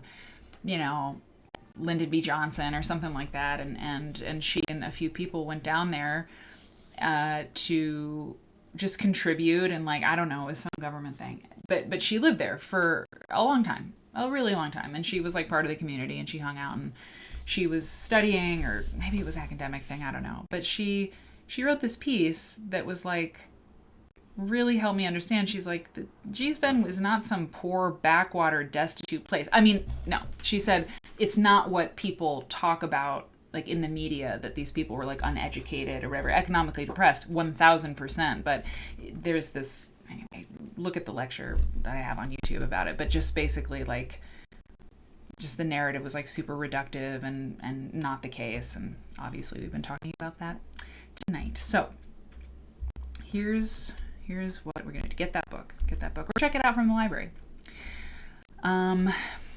Here it is. So we're going to look at this woman. Okay, here we go. Yeah, okay. Astronaut quilter. Karen Nyberg. Oh yeah. Okay. Oh, there's a video. Maybe we should watch a video. That would be good. You all are great. Thanks for hanging in there. Okay. Okay, we're gonna watch a video, and I'm gonna pull. It's NASA astronaut Karen Nyberg invites quilters to create a space square. Oh yeah, here we go. You ready for this? It's real. Wait, when was this from? Hang on, we gotta see when it was from. Yeah, sorry, we gotta see when it was from. It's very important. Okay, 2013. Here we go. I won't be able to see the chat. No, I can. Okay, here we go. This is Mission Control Houston. One of the things that astronaut Karen Nyberg has been doing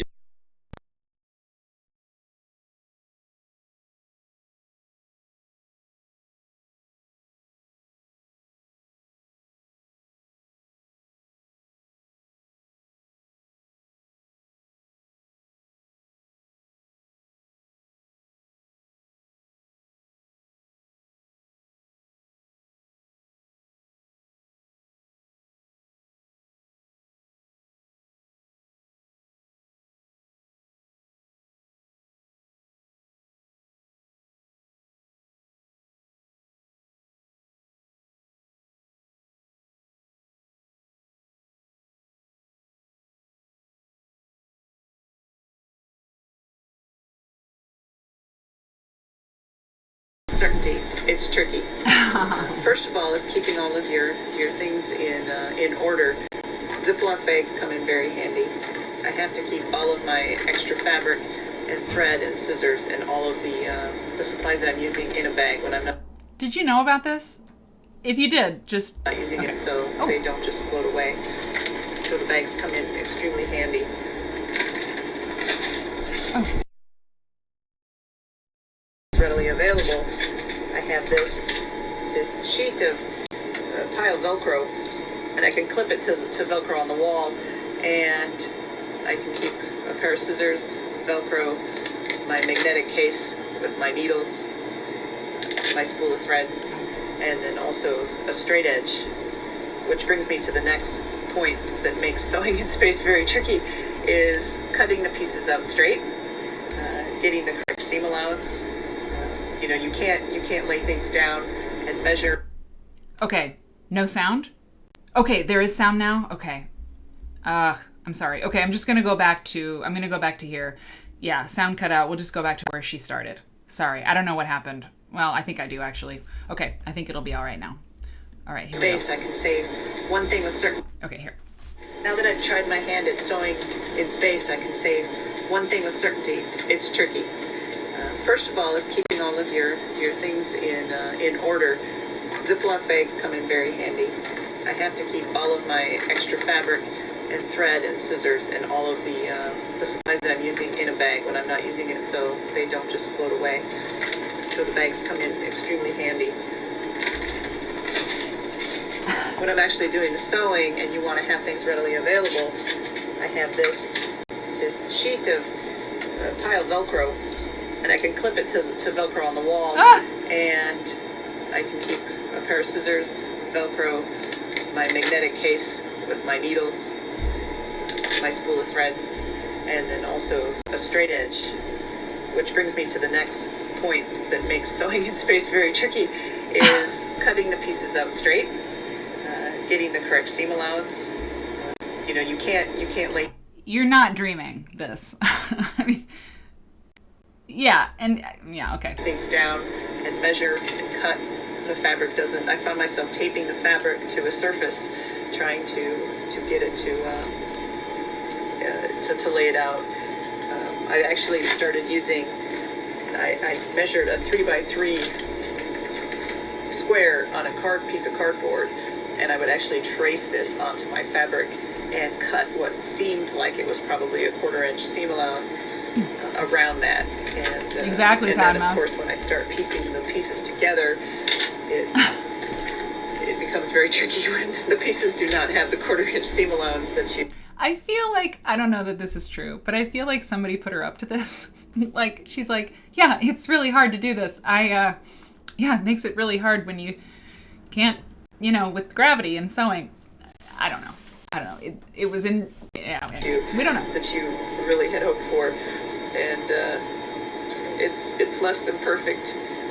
Maybe not. I think I would have chose a fabric that doesn't fray, perhaps maybe a felt or something like that. Now in hindsight, I wish I had brought something like that. Look at it! It's floating! Her sewing table's floating! So with where you could... she's like, oh yeah. You could cut, the seam allowances don't matter, you just cut the design you want and then maybe do some top stitching on it to make something.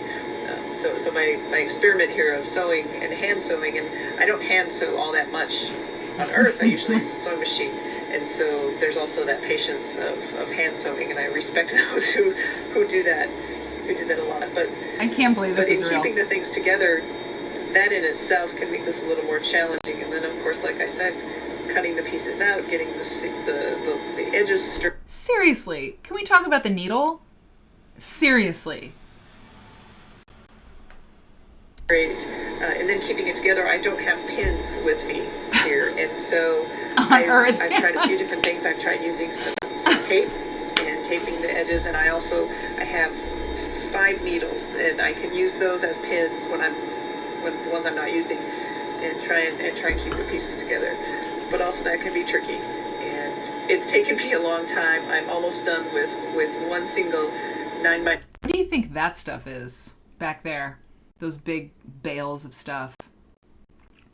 It does not look like it's really very secure. I'm just saying that looks like how I would pack a wall of things. Okay. 9 quilt block that has taken me quite a while, a lot longer than you would okay, expect. Padma. I will. Absolutely, yes. But it's been fun. Thank you, Padma. So good to have you here. Thank you for coming. It'll be neat to have a block. A fabric stash. Alice Trina, I like that. It's actually sewn during my time in space. Oh my god, that's so great. Trippy. Oh. This is what I've made. It's far from being a masterpiece. I discovered. Okay, hang on. Screenshot. Hold on. Whoop. No. Hang on. Oh, God, I hate that. Okay, screenshot. Just a second. All right. Several challenges with cutting and piecing and stitching and weightlessness, but it was made in space. I'll be bringing this block back with me when I return to Earth, and I'm inviting all of you to create your own star-themed quilt blocks. We'll be combining them with my block to create a quilt for next year's 40th anniversary International Quilt Festival in Houston, where I hope to make a special appearance. She did, and she did. If you're interested in participating in this fun project, this is all 2013. of the important details are available at this year's festival. I can't wait to see what we make together. Wait. We need to look inside this thing. She looks really, really scary right now, but I just want to look inside this thing. Look at all the stuff. Have you ever seen the movie Interstellar? I think it's in my top 5 at this point. I've seen it twice. It's so good. I don't. It looks like a hospital, right? I mean, it looks kind of like. I don't know how much time you spend in hospitals, but I've spent a lot of time with stuff all around me, like with tubes and track pads and things that look sterile. Looks kind of like that. Okay, by the way, the bot tonight has flagged your post, Molly. Molly says her troll hair is killing me. I'm gonna allow it but you said troll and I didn't like that. Okay, so that's it. Wait a minute, Alistrina. Evidently, Robert Kaufman just came out with a fabric collection designed by her. That's amazing. That's amazing. Okay, well, let's look at that and then we'll sign off. So funny. So funny. Her troll hair is killing me. It's like, you don't say troll here. Okay.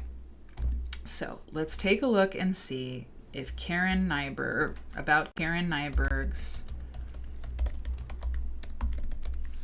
astronaut fabric, Robert Kaufman. I've always thought Robert Kaufman is a pretty hip operation. Karen Nyberg, Robert Kaufman Fabrics. By the way, as we're sort of closing up here, I just want to thank you all for being here. The discussion is so good. I mean, it's like, I don't know, it's so chewy, like people are really, just so many comments, really good, help me learn stuff, help me see things I wouldn't have seen on my own. It's just great. It's just great. So I'm so glad that you're around. And, the Quilt Nerd Academy is, it's growing. And the more people we have in here, the more robust the discussion. Because I think this show attracts like-minded people, but not necessarily people who have the same opinion, which is great. Like-minded in terms of their nerdery. Okay, we know about Karen. Okay, I'm going to put this in the link in the chat. We're not going to read all that right now. But, yeah, I like the way she did her presentation, too. So Alistrina says it was released 2 weeks ago. Pre-order for April 2022. Yeah, she did a great job with that presentation. She really did. Look at her. She's so, Superwoman or Captain Marvel or something. Well, can we see it? Where is it? Oh, Earth View is here.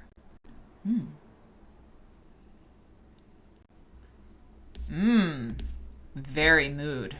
The mood. It's a space mood. Oh, wow. Okay. I see. I get it. I'm into it. It's not my style, but I totally get it. And it's very nice. I mean, it's very pretty. This is lovely. Yeah, it's great. It makes perfect sense. I love that she's doing this, that they're collaborating with her. That's beautiful. I mean, really, that's really pretty. It's like a batik, but it's earth. Yeah, it's fabulous. I love it. Approved. Wait, go. Okay. It's Quilt Nerd approved. You know what? Maybe the show will be so popular at some point that we'll have a little sticker. Oh, that's awesome. That's Quilt Nerd approved, and people can put it on their on their fabric bolts. I don't know, but that is really cool. Do you all like this? I think this is nice. Oh, Sue says quilting allows me to space out and just quilt. Indeed. Yes, that's very good. Yes, very clever. Whoa. Yeah, I think this is pretty cool. So this is just, pre-order right now, right? Or tell your quilt shop or whatever that you want to get it. It's very pretty. I really like it. Okay. I haven't ever made Eric a quilt. I mean, I met him and 4 months later I married him. And I just love him so much. And I haven't had time to make him a quilt. But I could see how some of this fabric could be really good in his quilt, He's definitely nerdy. A fantastic Quilt Nerd exploration. Bosnia quilts and that whole thing. A new G's Bend moment in the commercial landscape. And quilts in space. And this is just a Thursday. This isn't the best show, the best Quilt Nerd episode ever. It's just a normal episode. This stuff doesn't end. So thank you for being here. Tell a friend. Yeah, that's the one thing. Tell a friend. Subscribe if you haven't subscribed. That'd be great. And $4.99 And but yeah, tell a friend. That's the most important thing for you. That's your homework, is to tell somebody, hey, you should check this out, and remind them that an Amazon Prime, they have a free subscription through Amazon Prime every month for one Twitch channel. And is there any other Twitch channel you really want to subscribe to? Okay, thanks everybody. So good to see you all. And I'll see you on Saturday. And we are sewing on Sunday. Sewing, Sunday Social, Sunday at 10 a.m. Central. Can't wait. Okay, I'll see you Saturday. Bye!